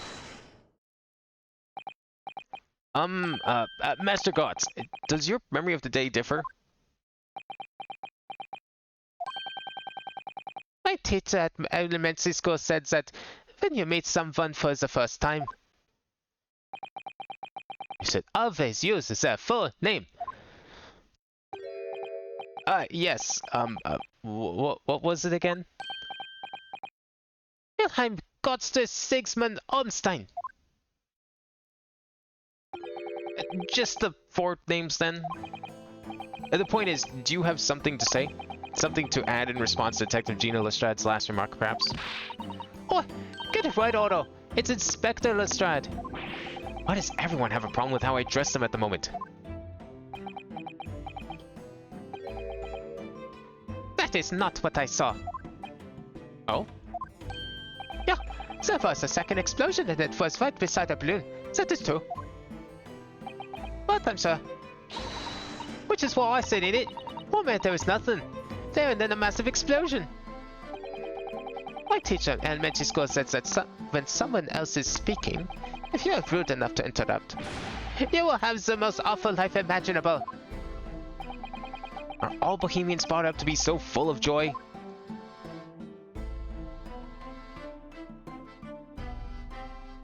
Man, someone's gonna have to take all those balloons down from the roof at some point. Just before the second explosion happened next to a balloon, I clearly witnessed a green balloon flying in the sky. A green balloon? You what? I never saw nothing like that. Well, I did. I saw it, and you can't say I didn't. I will complain to the council. I will cry and scream. My testimony is truth. I am Bohemian Prince. You cannot say it's lie. That is not allowed. Playing the bleeding royalty card, are you? Typical. Says the orphan who likes to remind people she works for Her Majesty's Police. Yeah, where's she living right now? Did she mention that last time? I feel like she did. In that case, young man, I must ask you to amend your formal testimony. In the interest of cordial national relations between Great Britain and Bohemia,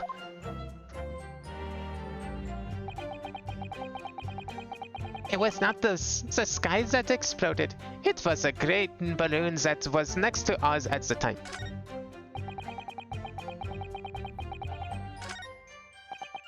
Hold it! A green balloon, you say? Are you sure about that? Of course I'm sir. I am proud Bohemian prince. All these questions are making me boring. I think you mean bored. English is very annoying. The language of my countrymen is far superior. Gazo, it is very wrong to lie. Lie. Flying balloons never explode. For the same reason the planets never explode. It is logical. I feel like planets probably could explode. Just saying. Please tell me that doesn't mean logical. If you insult me, you insult all of Bohemia. Die. I will have the army come and shoot all of you stupid balloons out of the sky. All of them.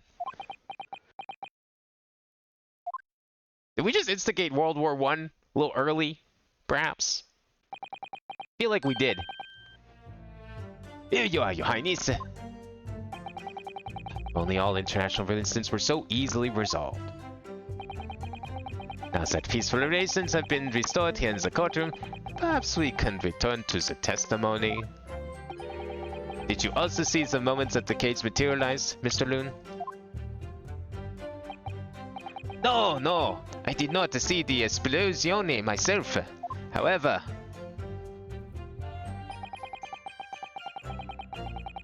Hold it! Did you see that actually happen? no, in reality I did not. I saw after it hit the tower. There was a grand confusione around the stage. I ran to see what had happened. I was terrorized by the idea that one of my balloons had crashed. I suppose they are his livelihood. But when I looked up into the sky, all of my precious balloons were still there. I saw it though. I saw it slam into the tower. After all, I am a detective now. And that gives you, like, better eyesight than the average person? Then tell us what you saw, Inspector Lestrade. That's what I like to hear.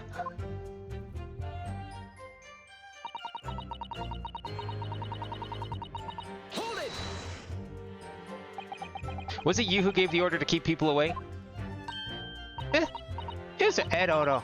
How could it have been me? I was up in a balloon, weren't I? Right. It's because I weren't available. It was the boss who had to take it over there. It was getting shoved and kicked all over by the panic inspectors as he tried to seal off the scene. It's a real sight to behold. I can tell you. Amazing. Poor Inspector Gregson. So anyway, I couldn't see the cage well because of all the smoke. What I didn't really want to see, to be honest. I was scared of my wits. Keep it together, Inspector. Prosecution really is asserting that the demonstration was genuine. But what if it actually was some kind of switch-around trick instead? Well, that would mean that the victim was never actually on the stage in the first place. 2 explosions would have thrown everyone watching into a panic for sure. I think I need to find out more about what exactly people saw at the time. I'm still wondering if this corpse is even a corpse. Huge bang from the stage, and the next second another bang in the sky beside us. Okay. Green balloon that was next to ours at the time. Okay, I might have a piece of evidence we could present for that. Cage fell from the sky like a stone, crashed into the tower. Okay, that kind of makes sense. I think I look inside the cage, but no one went near it after it crashed into the tower. What was the one statement we added? It was this one, right? The green balloon?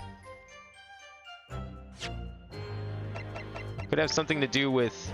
Objection! Nope, not this? Okay. That was kind of where I was thinking this was going. Guess not. Maybe I'm getting ahead of myself, though. I think I do know where this is going, but I'm missing something in between that we need to establish first. As is often the case. Well, we know this is the new statement, so we gotta present on it. Not the sky that exploded, it was a green balloon that was next to ours at the time. Oh! Wait. But there's only 2 balloons in this document. I mean, I guess he could be talking me over it. I mean, all the pressing said there was a 3rd balloon on the right here, but there's clearly only 2 balloons, so maybe... Objection. No? Okay. Again, probably getting ahead of myself here.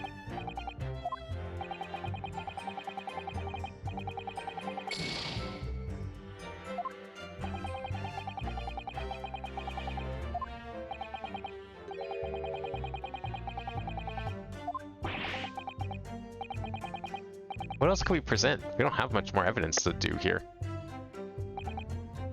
Green balloon that's next to ours at the time.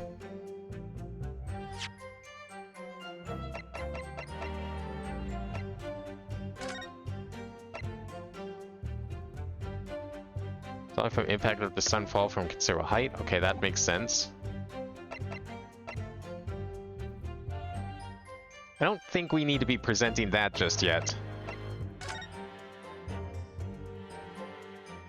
Not really any balloon evidence here, or against.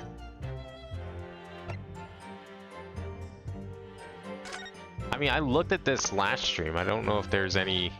I don't think I missed anything on it to add. Definitely could be piece of balloon. One piece of canvas-like material backed with rubber that was found under the experimentation stage. Scorch marks at the edges.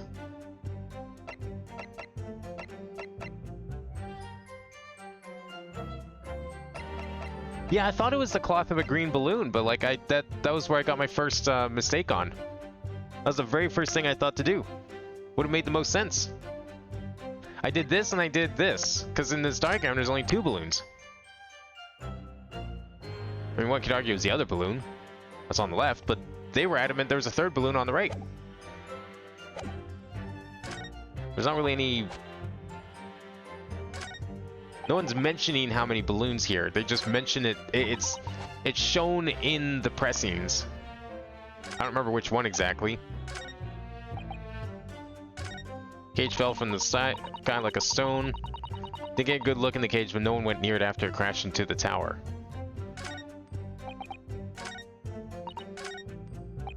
But these are all old. This one we added. This was a new statement that we added.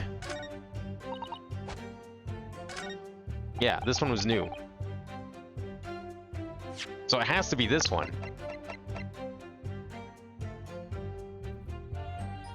Green balloon that was next to ours at the time.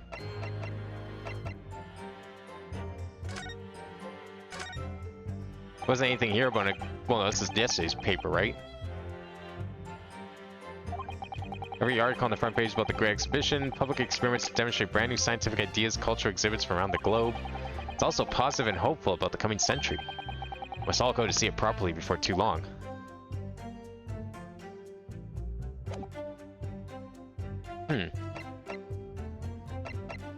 Where else could we present this then if it's not this?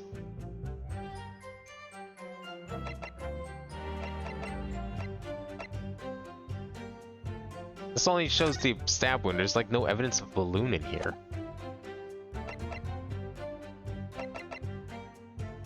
Like, I'm not crazy. That is what I presented, right? Experiment sketch. Piece of green cloth. Yeah, there it is. That's what I presented.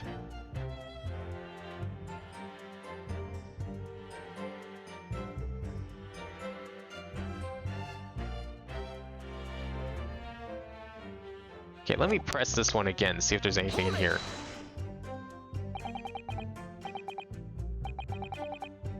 Green balloon, you say? Sure about that.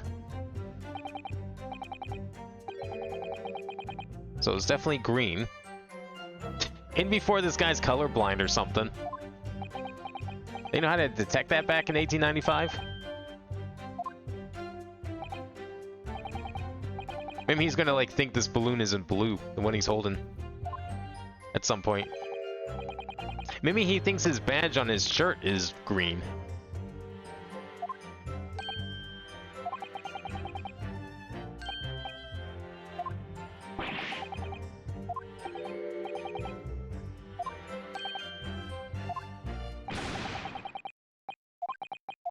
Okay, and then they just get into their little argument because he insists that it's green. Wonder when we're addressing the bandage on his head.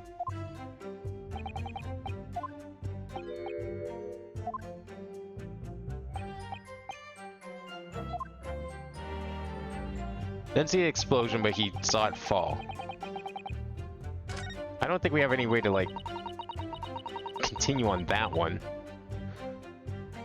Didn't get a good look inside the cage with no one near after crashing down. Okay, that's fine. I mean, crime scene preservation and all that. It's the only new statement that we got here. Green balloon that was next to ours at the time. But there was no... There's only a balloon on this side, and this is apparently...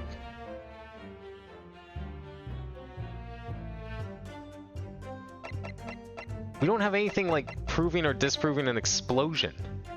Except for this charred cloth, but that wasn't the correct answer. It's not gonna be the crossbow. Okay, maybe this new statement is a red herring. I mean, I think we've had other situations where it's a red herring. Each bang from the stage, and the next second another bang from the sky besides. But like, where do we go on this? Like, the crossbow would be out of nowhere. I sure hope it's not the crossbow. Wait, hang on. Cage fell from the sky and crashed into the crystal tower. I mean, the glass there would prove that, but wound chest appears to hard inflicted by a sharp implement. Broken vertebra, most likely resulting from impact after sudden fall from considerable height. Okay, yeah, I mean, that all makes sense. Not really a whole lot there. Wasn't want us to, like, pose.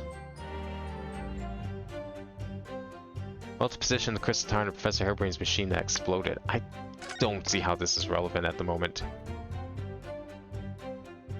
Like, aside from the fact that there's clearly no third balloon, but they don't technically mention a third balloon, they talk about a third balloon as if it just exists.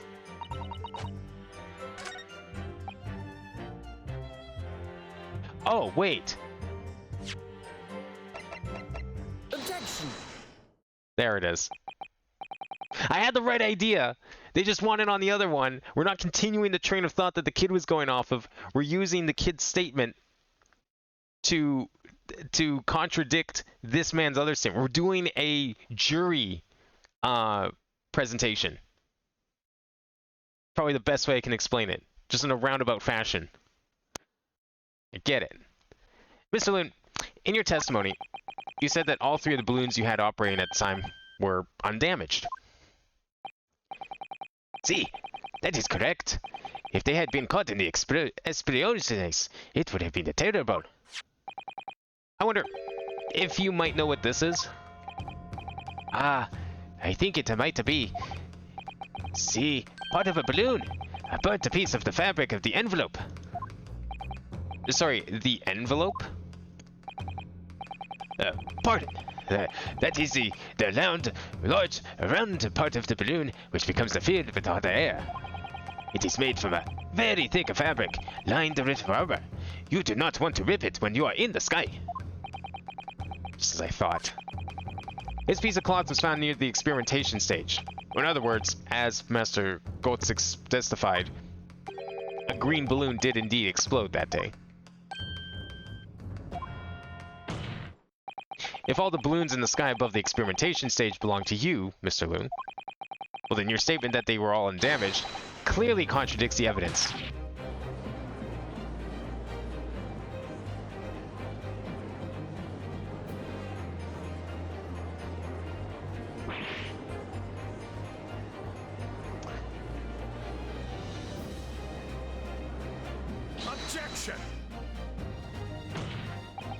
The instantaneous kinesis did occur, but after the explosion on the stage, the point of materialization shifted to a location occupied by a balloon. Causing the balloon to explode? Yes, eminently plausible. An unfortunate traffic accident, as it were. But it changes nothing about the pertinent facts. The facts that this man got teleported by a beam of light, okay. This I cannot accept. Why not, Mr. Loon? You are suggesting that I am a liar. The persons died in a balloon incidente. There's no need to get fired up, Mr. Loon. The victim was the sole fatalities that day. That's right, and I approve it. Balthazar Loon is not a liar. There is no such a balloon in the sky. It is non possible. You're saying this is impossible. Why? This court has more important matters to discuss than the number of balloons that were operating that day. Objection. Well, we can't ignore the fact that nobody appears to have known anything about this other than this other balloon until now. My lord, the defense calls for further testimony from Mr. Loon. I get his name now. I was like wondering why he had Moon in his name, but then I heard his first name and it's like, oh, that makes perfect sense. I concur. There's clearly more to the truth here than meets the eye. It is imperative that we clean up the issue of this phantom balloon, I feel. What was the kid's name again? Witness, you will give supplementary testimony about the balloons you were operating at the exhibition. Ah, grazie, my lord. I need to see what the kid's name was. I didn't fully comprehend his pun in the kid's name. Oh, okay, sorry. He doesn't get a name. He's just Bohemian Boy. Fine. I don't remember what his name was. Next time he says it, I'm gonna pay attention. No, I figured it out. See, that's a good thing. I'm glad I wasn't looking at chat, because I did figure out. I did get this one. I knew it. I was like, it's a red herring. Where else can we put this green cloth? Because it has to be that. I actually did figure it out. I did not see that chat. Thank God I didn't. As I said, Balthazar the balloon is no liar. Every balloon I had in the sky landed safely. All three of my balloons were carrying passengers. If they fell to the ground in an explosion, what a catastrophe! But you can't get away from the fact that a burnt-up bit of cloth was found at the scene, can ya? The coppers at the yard reckon there was probably some debris thrown from the explosion on the stage. These stupid ragazzos, this is mistaken. My balloons have the red and blue zigzag stripes anyway.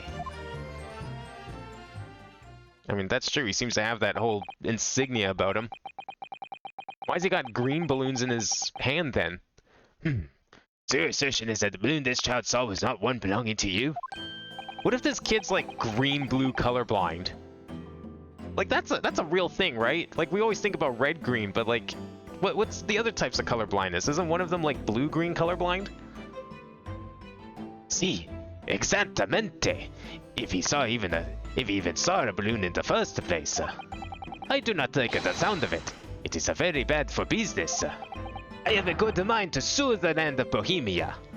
You're gonna sue the entire country? Damn. Good luck with that. If you attack us, we will fight back. It will be war, all-out war. What the fuck? What happened to all-out war? Give it another, like, 20 years. Mr. Loon certainly doesn't appear to be lying.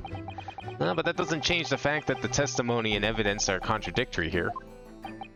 If the defense is unable to find fault with the witness's statements, the court must consider them the truth.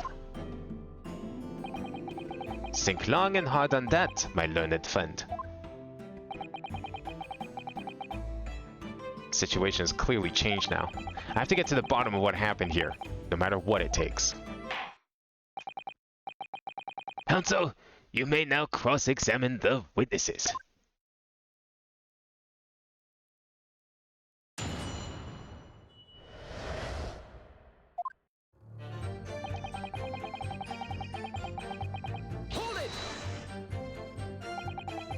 You couldn't just have forgotten one, maybe? Signor, I might not notice if I given 100 rentals and one was missing. But we are talking about 3 enormous balloons. Do you believe I could make a mistake about something so grand and expensive? I took the liberty of having Inspector Gregson check this gentleman's warehouse. I have the report here. It clearly says a total of 3 balloons. It would appear no mistake has been made, then. Surely Miss Lestrade could have been sent for such a menial task. What, me? I'll tell you what I told the boss. He said kids like me can only count up to 2. I can't tell if she's lying or not. Obviously that ain't true, but the boss being altered and said he'd have to go himself then in that case.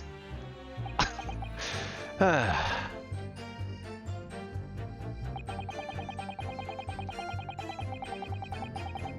it! It would be quite a catastrophe if they fell to the ground for any reason, I think.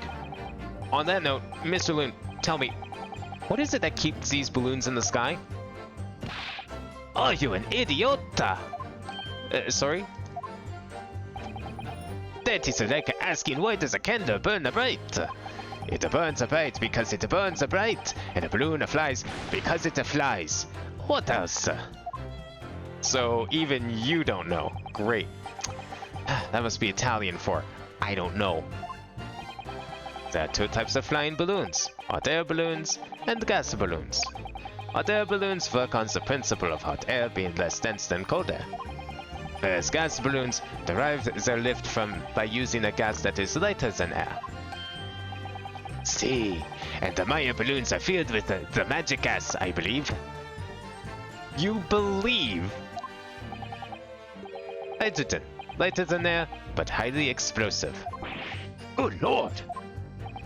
I do not permit smoking of the cigarettes in any of my balloons. The magic gas does not like a fire. Even a small spark of static electricity could cause the entire balloon to explode. What is the matter with you, senor? All that comes out of your mouth is explosion, explosion. I tell you, my balloons are perfectly safe. They have to be, or I cannot eat. None of my balloons exploded that day. I am completely sure. But if you still say that that's what happened, you must show me the proof. Alright, so Mr. Loon had 3 balloons in the air that day. None of them were damaged. Then what was the one that exploded? The 4th balloon. Obviously. Hold it! I was surprised to find a piece of fabric still at the scene, actually. Didn't you search the area surrounding the stage for clues? I'm not to picking stuff up on the ground, me. Always works out way better. Diving into people's pockets instead. So much for the new career path. Mind you, boss was on his hands and knees picking up all kinds of rubbish from the floor. Thing is though, Cage went crashing into Crystal Tower, didn't it? So that's where most of the investigation was going on. Even so, I would have thought someone from Scotland Yard would have gathered it up as evidence. Cool. Listen to you. I stumble across a bit of balloon and suddenly you're the best investigator in the world. Pardon? Well, you ain't got a badge, have you? Like this one. I could arrest you with this if I wanted to. On what grounds? I wouldn't put it past her. Come to think of it, there was talk of some scorching on the ground at the meeting we had about the investigation. Oh yeah? Hold it! What's this about debris and fire? There was considerable damage to the stage and surrounding area, wasn't there? Yeah, some of the coves were watching the experiment were caught in the blast and injured. Good job your contraption didn't keel over, eh? I hadn't even considered that. It seems Severcate panicked after the incident occurred. Nevertheless, as the police shouldn't have missed a torn piece of envelope from a balloon. Inspector, Gregson can expect repercussions. Ooh, a pay cut, perhaps? Like we're swiping all his fish and chips, eh? And that works too. His bottomless bag of fish and chips. The man's sole pleasure. See what you did there. None of this matters. That scrap of balloon envelope means nothing. Niente. We are learning so much Italian today. Hold it! You mean the color is wrong? Si, signore. I don't have a green balloons in my warehouse. And yet, a piece of green cloth was found at the scene. It's unmistakably from a balloon. Well, I do not know how that could be. For the sake of argument, let's say that a green balloon did explode above the state. You could therefore conclude it had happened on the day in question. Why not? There have been recreational balloons flying out over Hyde Park operating from before the Great Exhibition. One could have exploded on some earlier date. Unfortunate, as I'm sure you'd agree. You believe it may have been from some earlier balloon accident that predates the expedition? Si, exactamente. As the Signore says, it's not from one of my balloons. Clearly this little ragazzo from Bohemia is mistaken about what he saw. Excuse me. Yeah, with all this name calling, we sure war isn't gonna happen here? It's Master Wilhelm Gustus Sigismund Ornstein. I have no idea what his name is supposed to be. I feel like it's just meant to be silly, long, and fancy because he's a kid. That's probably why also his name isn't in the court record. It was on the tip of my tongue. Yes, something is very wrong. I know what I saw. There was a green balloon there. I swear it. I swear it all over Bohemia. You can speak as much bad language as you like, but it changes nothing. If you do not have the evidence, Ragazzo, then I must tell your parents to punish you, eh? Perhaps we'll let the judge decide when it comes to punishments. Evidence? What is this evidence? Give a simple example, young man. A photograph, for instance. Some tangible proof of what you claim. Well, why didn't you say so sooner? I have the photograph right here. Good gracious. Yeah, the camera on the balloon? That seems a little clunky. I had not been up in a balloon for a little while, so I was very excited. Whoa, a portable camera? I took lots and lots of photographs. Of the Crystal Tower, of the Bohemian exhibit, of the streets of London, of the hot eel cellar, the balloon. And the instantaneous kinesis experiment? Did you take a picture of that? Yeah, one picture. Really? You did take one? But all I wanted was a ride in a balloon. I was not interested in boring experiments. Never mind that. Can you show us that photograph? Of course, and then you will see. You will see that I am not lying, that I really did see a green balloon.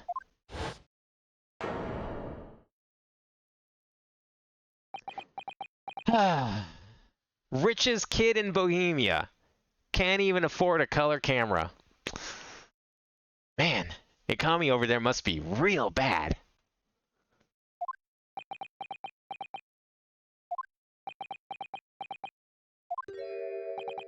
Well, I see you are too shocked to speak. Yes, I think shocked is indeed the word, young man. Yeah, perhaps you cannot say that it was a green balloon from this photograph, but that is not my fault. That is the fault of the stupid person who made the camera. The umlauts on the wall. That is one very, very Bohemian sounding cry. I love it. Very well. The court will accept this photograph as evidence. Photograph taken by Gotts whilst he was riding in a balloon. It shows another balloon that he claims was green and exploded moments after he took this shot.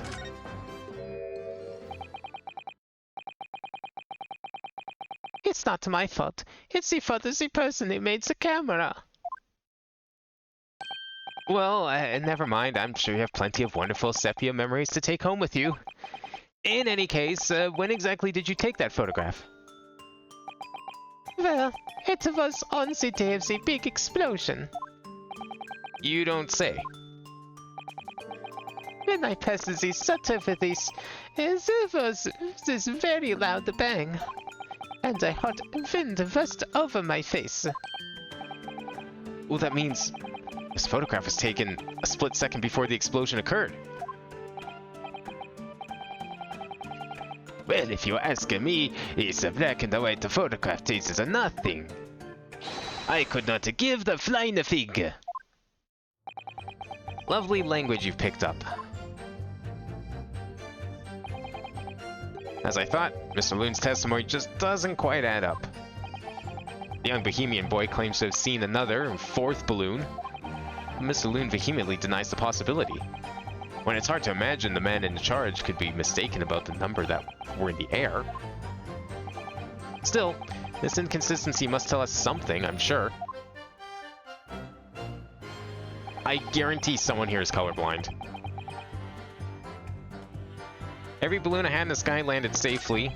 All three of my balloons were carrying passengers. If they fell to the ground in an explosion, what a catastrophe. Okay, let's take a look at that picture a little more here. Well, we got an empty balloon. We got something launching into the sky from God knows where down there. And I guess this was before the explosion because the device is still pointing in the correct direction. It didn't like get swung upwards yet.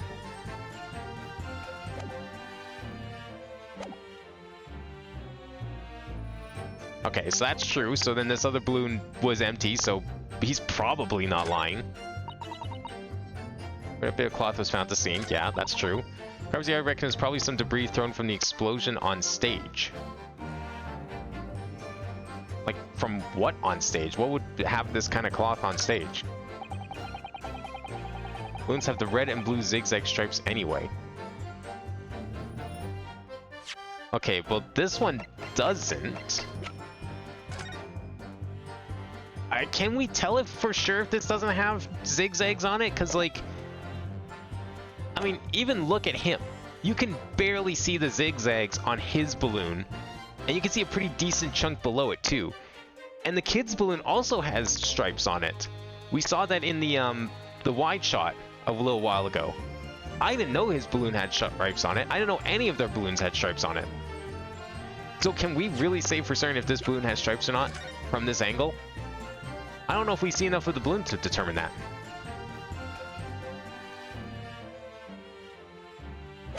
But I mean, it's a new piece of evidence. I feel like it's got to be what we need.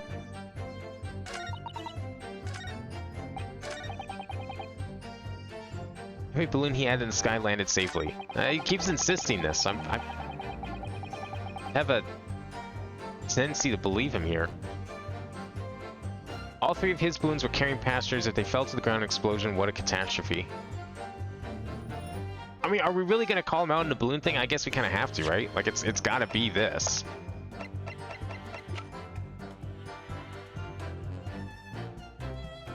Like, can he explain this balloon somehow? I mean, if it isn't his, like, he wouldn't be able to, right? But, like, what else would we present? It must not be his, right? Yeah, that's what I'm thinking. Like, if he's telling the truth, like, he seems to be insisting that he's telling the truth. Do we want to present this and maybe he'll, like, go down the line of, like, well, then can you explain this somehow anyways? That seems weird. I mean, I don't know what else to present. It feels like the only thing. It just seems weird. He must be lying then. Which is a common theme in these two games specifically. Like, that feels like an actual tangible theme. It's not just like, you know, poking holes in testimonies for the sake of it like Phoenix does. Unfortunately, the photograph Master Gotts took can't tell us the color of the balloon, but it can tell us something else. Something crucially important. What? Which shows that the pictured balloon wasn't carrying any passengers. My goodness, you're right. But surely all the balloons would have been carrying passengers, or there'd be no sense in it otherwise. See, they are for pleasure, for seeing the view. My balloons only fly with the passengers. Which tells us that the pictured balloon isn't one of them. So, when the incident occurred that day, there was a fourth balloon in the skies above the experimentation stage. Okay, good. I'm glad this is going where I'm kind of was hoping it would with this train of thought. And that we are postulating that there is a fourth balloon after all. And he is telling the truth. That's basically saying that we are supporting his argument or his testimony and saying, yes, you are telling the truth. A mysterious green balloon.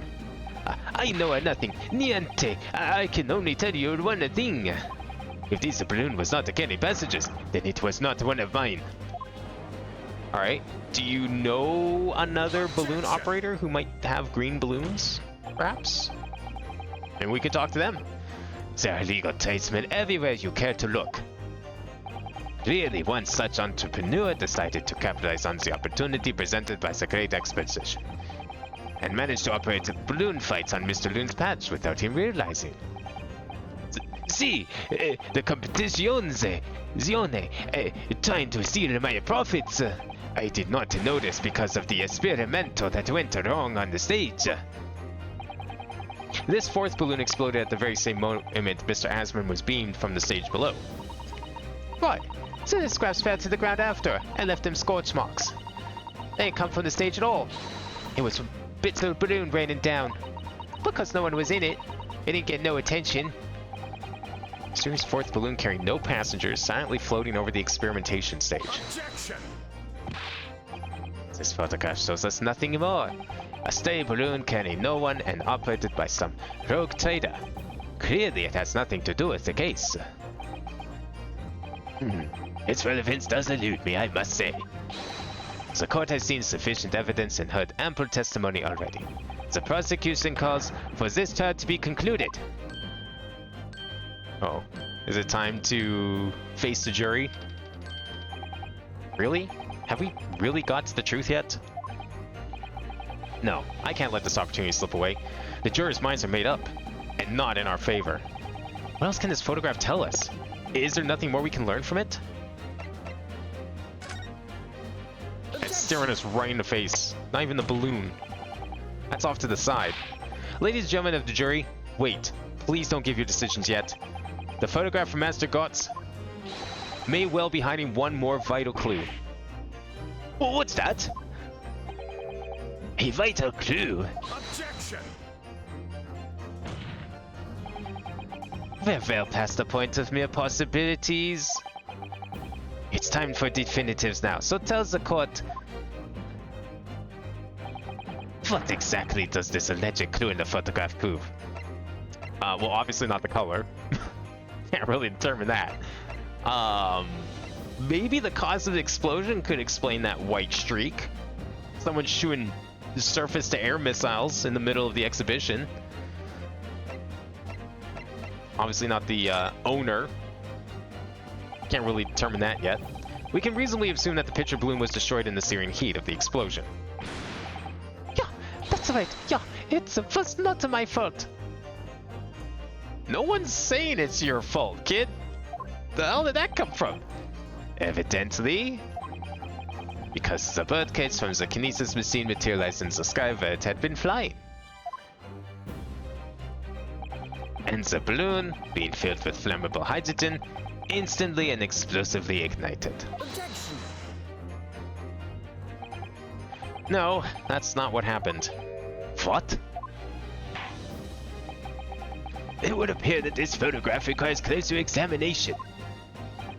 Counsel for the defense, you will highlight the location of this alleged clue in the photograph for the court. Of course, my lord. Look closely. It's plain enough to see. What's shown is linked to another piece of evidence we have. In a way that leads to an unbelievable conclusion. The clue that heavily suggests the real reason the balloon exploded is... Almost barely have to move it, but I'll do it anyway. Take that! What timing of this photograph can only be described as miraculous. If you look, you'll notice there's a bright white line that appears to point directly at the balloon. Most likely a ray of light caught incidentally on the film. I don't think you understand how cameras work, Van Zeeks. I'm afraid I can't see nothing of the sort. If you look within a magnifying glass, my lord, it becomes clear what the nature of this bright line really is. Enhance! Goodness, what is that? Undeniably some flash of light, yes. Oh, golly. Do you think it might be lightning? Thing doesn't shoot upwards. But it couldn't have been a finer day. I believe we may be looking at fire.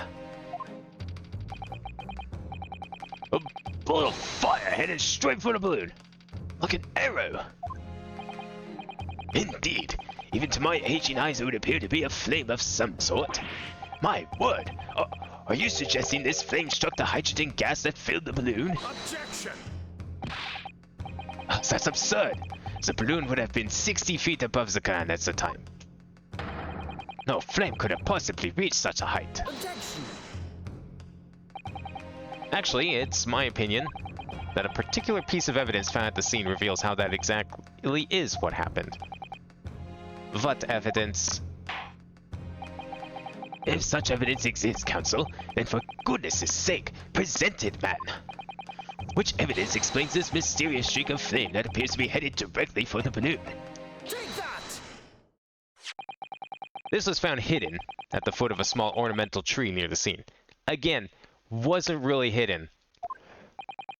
But, you know, that makes our case sound better, so it's fine. Good lord, is that a crossbow? An arrow dipped in oil and set alight could have been shot from this weapon, sending a flaming arrow straight into the hydrogen-filled balloon. Are you suggesting that crossbow was used to deliberately...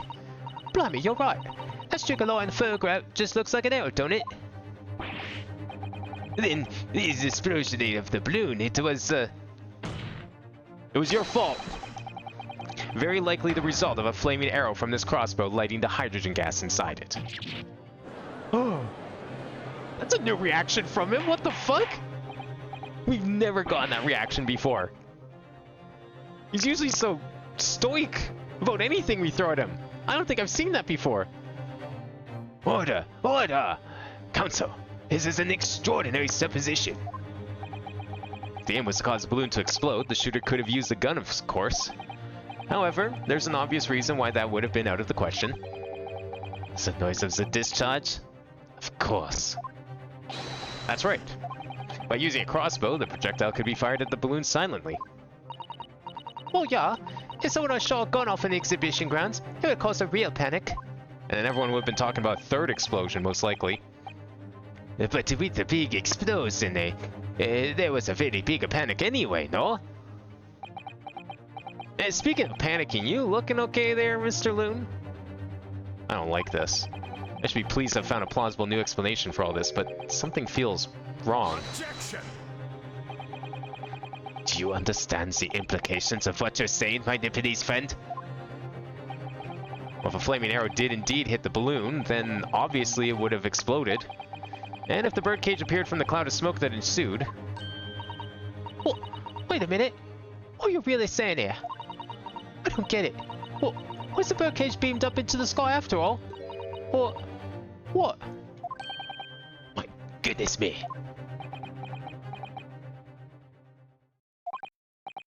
Ah, now I understand.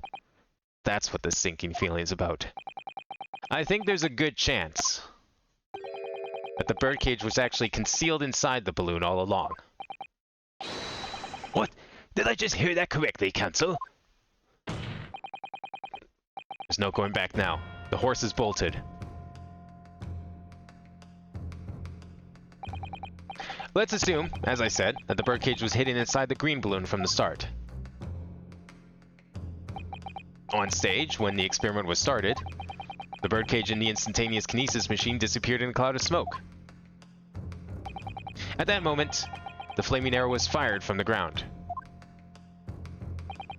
causing the green balloon to explode and drawing the attention of the spectators to the sky above their heads. From amid the smoke, the hidden birdcage then appeared, to fall down and crash into the Crystal Tower. I think you'll agree it's entirely plausible that what I've just described is the real truth behind the miraculous experiment carried out that day. Good grief! Alright, new theory time. Objection. This is all planned. He was never meant to die. That was an accident. But this was all planned. The wax dummy gets destroyed in the fire on the stage by the explosion from the machine. Real man was inside the balloon up above. Balloon gets shot with a flaming arrow to pop the balloon to make him fall, make everyone think he got teleported. Accidentally gets shot in the heart by the arrow. Just a complete coincidence, terrible luck. Gets shot in the heart when the arrow enters the balloon. And that's how he died. Now, he probably would have died from the fall. If, you know, at best he would have survived with a broken neck. Which, in the 1890s, probably isn't a great way to live either. But the arrow is what killed him. Most likely an accident. Definitely wasn't intentional. At least I don't see any reason at this moment to believe it was intentional. This is ludicrous. What you described is no science experiment. It's child's play. A contemptible display of stage magic. Both Mr. Sholmes and Iris said that the experiment was a scientific impossibility. In which case, this is the only way to explain what happened that day. In any case, the victim's body was found inside the birdcage in the Crystal Tower. If the instantaneous kinesis didn't take place, how do you explain that? We just explained it! Did we not do that? Am I crazy? He just finished explaining how the arrow popped the balloon and the cage inside the balloon fell into the tower. What do you think was inside the cage?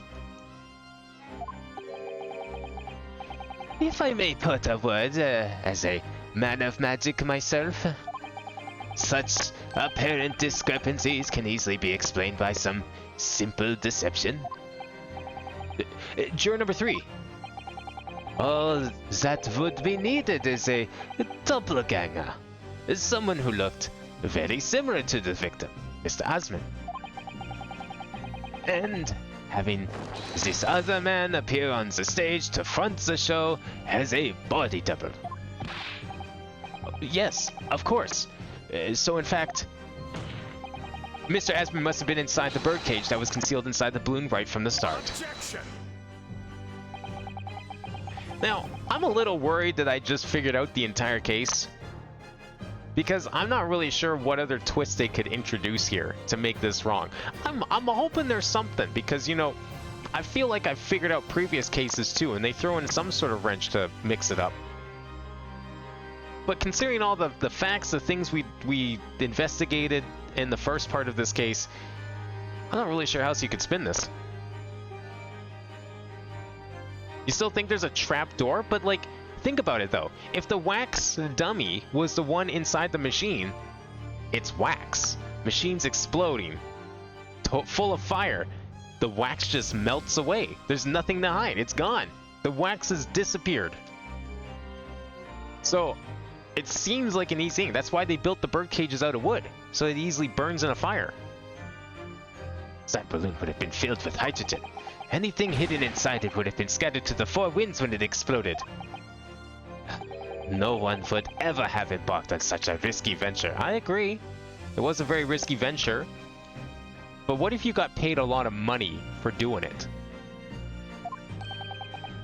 Not necessarily. The explosive force of room gas would have very much depend on the mixture ratio. Juror number 4. Flying balloons are rarely filled with pure hydrogen, but a mixture of other gases such as helium as well. Helium on its own doesn't explode. However, controlling the gas mixture ratio, the explosive force can be altered. The mixture ratio? Obviously, the victim's body would have suffered some burns.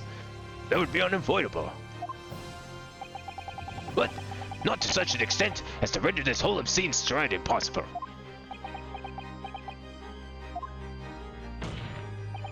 So everything that happened can be explained, logically and scientifically. The explosion that engulfed the stage at the start of the experiment was no accident. It was all part of an elaborate deception to make it appear that instantaneous kinesis had occurred. Well, goodness me. And if we accept that this is what happened, well, it means that the victim, Mr. Asman, was never present on the public experimentation stage to begin with. In short, he couldn't have been killed by the defendant, who was on stage in full view the entire time. Third party who helped shoot the crossbow as part of the fraud. Yeah, it was probably his apprentice. Kazuma shot the man in cold blood. I'm calling it now. Dude, it all makes sense. The Reaper got what he wanted because the man was on trial and found not guilty. Funds this experiment. Perfect opportunity. Set Kazuma up as like some, you know, as his assistant or something. I don't know. There's lots of ways you could set up. That is why Von Zeeks is so adamant on saying that the Mr. Hairbrain was a murderer and that his experiment was a success. He does not want to bring attention to the trick behind the curtain, and he does not want to postulate that he had nothing to do with it because it would bring attention. If he was innocent, it would bring attention to another person. Guess who that would bring attention to? We are about to unveil, well, maybe not now, but probably next time, we're going to unveil Kazuma as the real killer. That's gonna suck, but I can't think of anything else. You're right. This would be very hard for the prosecution to counter. Lord Van Zeeks can't credibly maintain that Professor Hairbrain is a suspect now. Oh? Oh no. Is he in on it? Does he know what this means? Mr. Naruhodo, I appreciate your efforts. Thank you. Professor? But you can stop now. Just keep your mouth shut, please. Sorry? What's all this about, Mr. Hairbrain?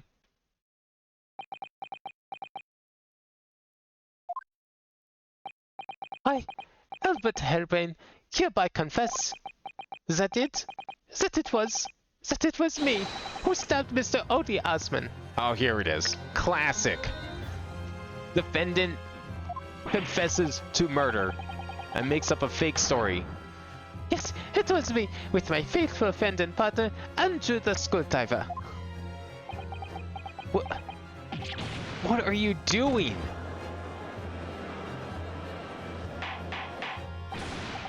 Order! Order! Order! Defendant, explain this sudden confession. Professor Hairbrain, what are you talking about? It's what I've said all along. I must protect my hypothesis and my persistent machine. You stand there and claim it was all a trick, all an elaborate prank, but where's your proof? No, you'd have to examine some machine if you wanted to prove it, but then it would all be over. My beautiful hypothesis would be laid bare. I mean, the indignity of it. Yeah, your hypothesis on how you actually set up this whole fraud? Yeah, sure it would be. It's clear that you drew the plans for the experiment, but you didn't actually build it. Well, it's quite conceivable that you were duped, Professor. If you'll just let me, I can prove... But look! Yes? But Robert, I'll do whatever you say. I swear it. So please. Ensure a special dispensation for scientific equipment act is adhered to and protect my creation. That's what you want out of all this, eh? That's your motive? I'm sure we can believe that at least. Pray forgive the courtesy of filling my hollow chalice at this critical juncture. Here's to my learned Nipponese friend. What? and his upcoming attempt to clarify the defense's position in the light of the accused's confession. Did you intend to formally assert that the experiment was nothing more than a conjuring trick? Because the moment you do, the Special Dispensation for Scientific Equipment Act that protects the machine's professor's invention will cease to apply. The prosecution will then demand a rigorous examination of the machinery involved in order to establish the truth. However, if you acknowledge that the machine is genuine and instrumental in the victim's murder, any chance of investigating will be cursed, and the confidentiality of the professor's hypothesis preserved. That might help our case. I mean, what if they find something damning inside the machine? Well, counsel, what is the defense's official position on this matter? No. We can't. We can't just let this thing not be investigated. What Professor Harebrain, my client, actually asked of me was to prove that the explosion on stage was an accident and protect the secrecy of his hypothesis. There's no way to do that without implying the professor's guilt. Do I protect my client's life by asserting his innocence? Or do I uphold my client's request but see him condemned? Either way, I can't avoid betraying his trust. You have been silent long enough. Isn't talking your trade, my learned friend? Or has all knowledge of English escaped your confused Nipponese mind?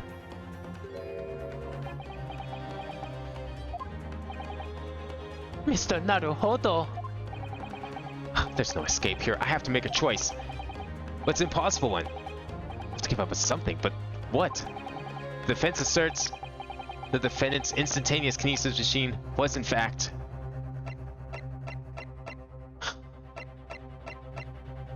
We gotta find the truth, right? I mean, that's our whole objective in all of this. That's the morally correct thing to do, right?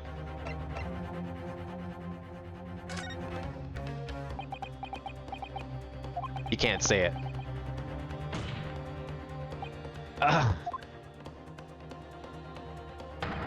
No, I can't say it. My client placed his faith in me. I can't just let him down. Unless I give up on is not the question you have to ask yourself here. It's, what can I protect? Hello again, Mr. Naruhodo. It's been far too long. Sato-san! But what do you... Now's not the time for that. Save that for after the trial. Maybe. My first Susato takedown in 6 months. There'll be time to talk later, Mr. Naruhodo. For now, we must concentrate on the task at hand. Just working on out not what I have to give up on, but what I can protect. Professor Harebrain. Yes. Yesterday you told me that science is the pursuit of truth. Well, my job is to pursue the truth too. Yes, of course. And personally, I believe that you didn't stab Mr. Hesman. I think you've come to realize something yourself too, haven't you? That your experiment and the machine you built with the victim are questionable. The truth behind that is what we must both pursue now.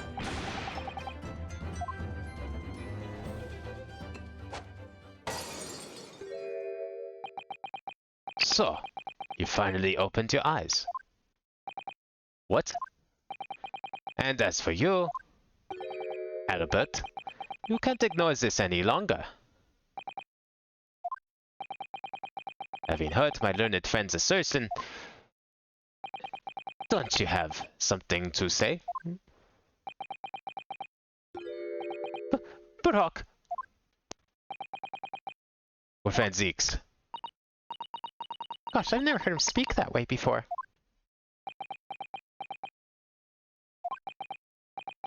In truth, there is one thing. Something I've remembered that's of relevance. What? On the day it happened, just before I began the experiment, I saw a man near the stage. A man holding that crossbow. I beg your pardon? So he did see the man. Professor, did the man have any distinguishing features? What did he look like? Taller than me, and thinner than me, with straighter hair, and whiter than mine. Let me see. One less lens than me, two, a monocle.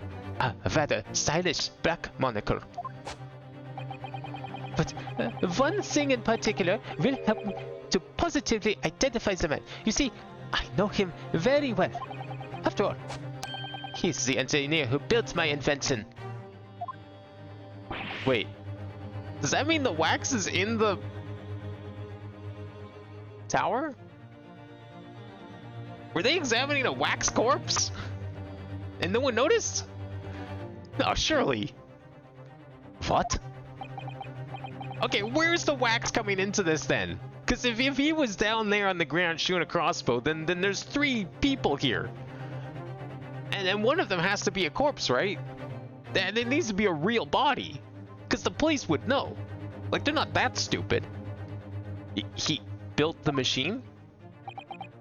Or is this someone that's not Asmon? No, he said he got an engineer friend, that's right. He got an engineer to help out. Is his engineer friend like the twin of Asmon? That's right. Mr. Asmon introduced me to him a year ago. He's a man by the name of Enoch Drebber. Enoch Drebber. I'm not seeing the name here. Enoch Drebber. Enoch Drebber. Enoch Drebber? Enoch Drebber? I don't think it's backwards. Oh, they all seem to know this guy. Does this name mean something? Members of the jury seem flustered. Not a name any scientist wishes to hear. The man's an abomination. Not any name a conjuror wishes to hear either. Who on earth is he? I'm afraid this isn't the first tale of nature that I've heard in scientific circles in connection with that name. There's talk of other flamboyant experiments that turn out to be nothing but stage trickery in the end. Obviously, the rascal is after the government's research grant money. When magicians are in need of money, I have heard of them resorting to these underhand tactics. Some acquaintances of mine with experiments of such things have mentioned Enoch Drebber's name before. Maybe it's a anagram of some sort. Man is both an engineer and a magician. Yes, we're dealing with an unparalleled confidence trickster here. That's Enoch Drebber for you. Wax was in the balloon. Asmon died under the device via trapdoor. Engineer swapped the bodies and fired the bow. Ooh. But how did he swap the bodies then? That's pretty good. You think he could transport a body across the road amongst all the chaos? Maybe. So it's true then. My invention. My great machine. It was just a grand illusion. Well, considering what we just heard about Mr. Drebber's character, I'm sorry to say that sounds increasingly likely. Even though no one else believed it, I wanted to. I wanted to believe that the machine would function exactly as my hypothesis predicted. Which is why you were so opposed to it being investigated, I presume. I knew that if the machine was examined in detail, its construction would give away my hypothesis. Obviously, I didn't want that to happen, but at the same time, I knew that if it was found to be nothing more than a trick, than a work of deception, then everything I'd worked towards, all my research, all my dreams, I was terrified at the prospect. So you really had no idea then, did you? About the true nature of the machine that was built, and the true nature of Mr. Drebber. I never questioned anything. I didn't want to question it. Well, it's entirely possible that Mr. Asmon and Mr. Drebber were working together to use you as a means of fraudulently acquiring the research grant money.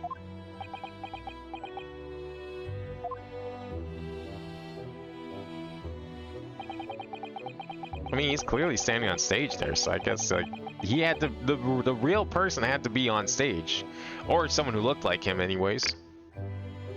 When I announced my invention to the crowds that day, it was the finest moment of my career. I pulled all the levers and turned all the dials in exactly the way Deborah had described. When smoke suddenly started billowing out, I panicked. I didn't know what was happening.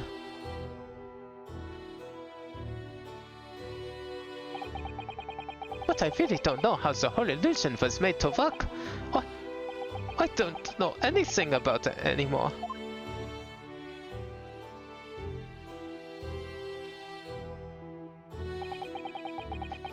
Let me confirm one final point with you, Professor. Do you now consent to the prosecution submitting the necessary paperwork to release your invention from the protection afforded by the Special Dispensation for Scientific Equipment Act? I mean, clearly the whole thing was a fraud, so I mean, what hypothesis are they even gonna find in there anymore? How the magic trick was done? Well, that's just gonna help everyone. Yes, please go ahead. I'm very sorry.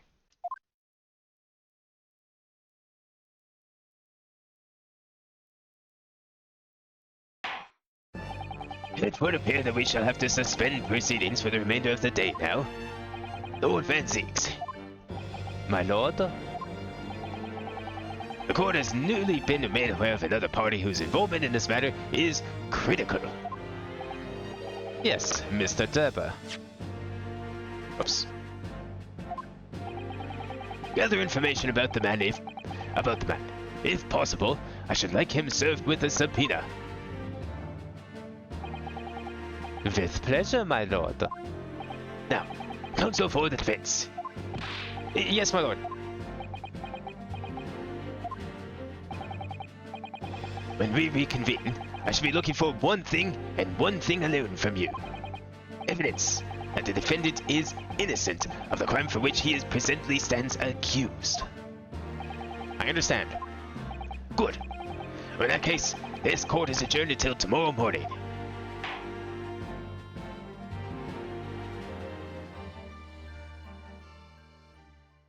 Scientist is close, but now we need to establish motive if that trapdoor actually exists.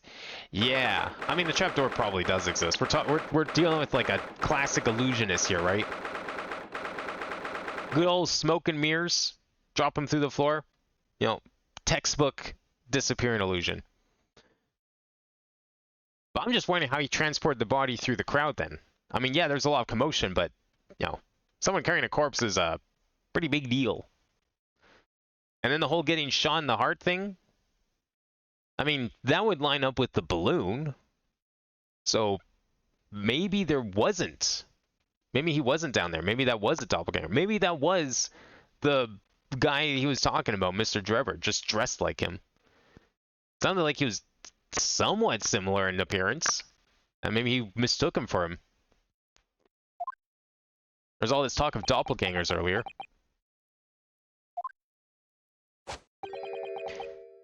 Well, okay, then in that case, that kind of makes the wax statue thing a little odd, no? Like, where does that come into play then? Because I don't think that would have been I mean, okay, I guess it could have been in the balloon.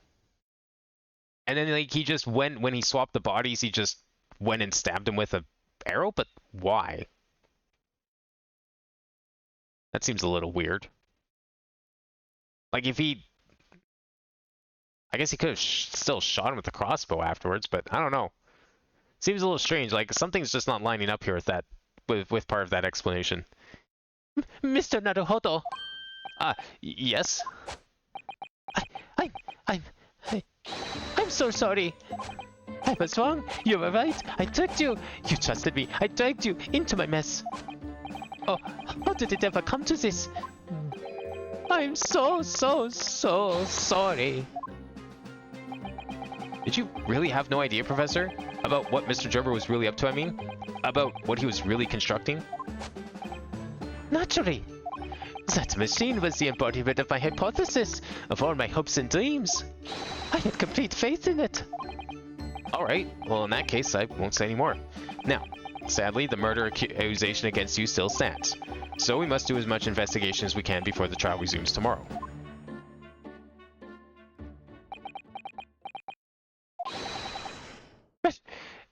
Thank you for doing so much for me.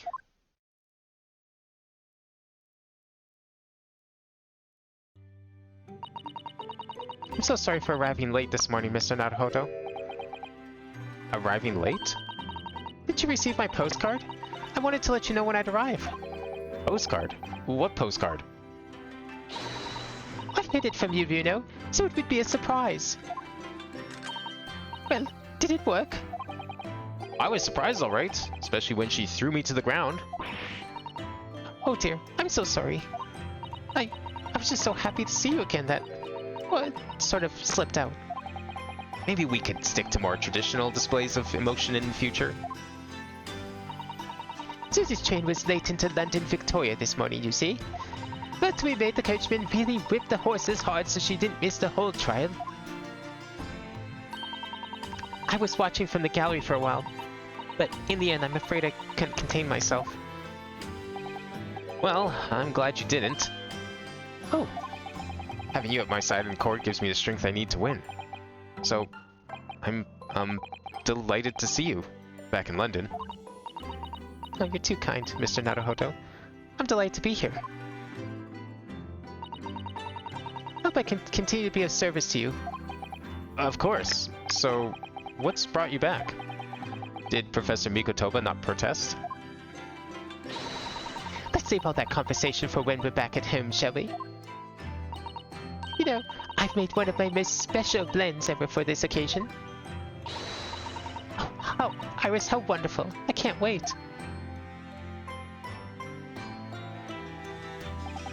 Sasato-san was back in London. It's hard to describe how happy that made me feel at the time, but despite my elation, our tale was about to take yet another extraordinary turn.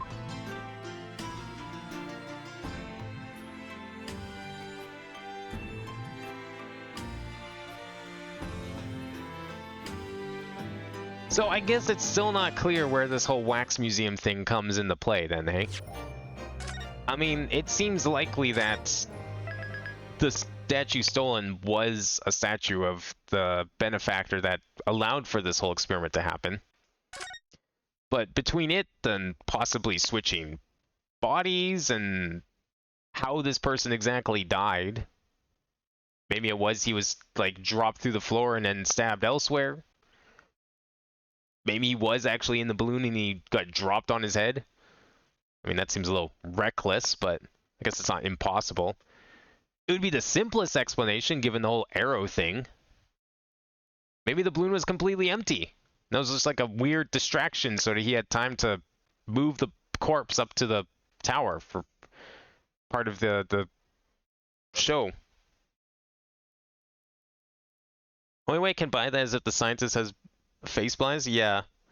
I mean, I kind of know what that's like sometimes. But, you know, I mean, the guy has like a top hat and he has a monocle.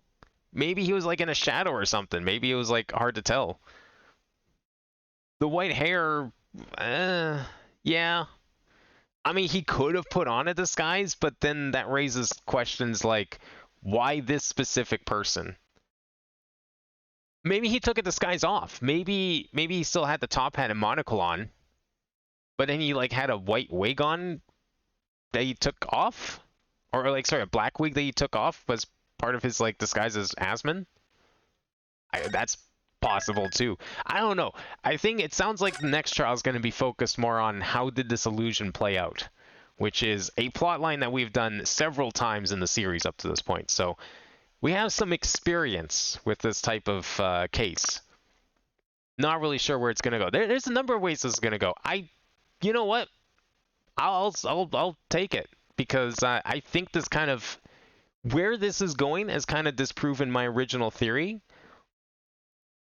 I'm not really sure how the wax model plays into all this at the moment. I feel like doesn't really work with my original theory. So I guess we'll find out next time when we do investigation part 2 and continuous trial. But yeah, otherwise, no, that was good. That was like actually perfect. We got through the entire day one of the trial. Didn't even seem that long. That was like perfect for a very late night stream like this. So I'll be back on Thursday then, since we were able to stream this today. I'll be back on Thursday with the usual Mario, and then of course Minecraft afterwards. And then we will continue this next Tuesday with Investigation Part 2. You see how the wax... I'm hoping we get to see how the wax dummy plays into things. And also we'll probably learn more about this magic trick and how it is, especially since we seem to have an expert on magic on the juror's stand. I'm actually... Okay, you want one more thing? I'm surprised we didn't have a juror's examination today. That's been like a running thing for a little bit now. I'm surprised we didn't have one of those today. So I'm expecting a real big one next time. Or with, or at least when we get back to the trial, that is. Whether or not that's tomorrow, I don't know. Or next week, I don't know. But we'll see. So in the meantime, thank you for watching tonight. I hope everyone enjoyed. And we'll see you next time.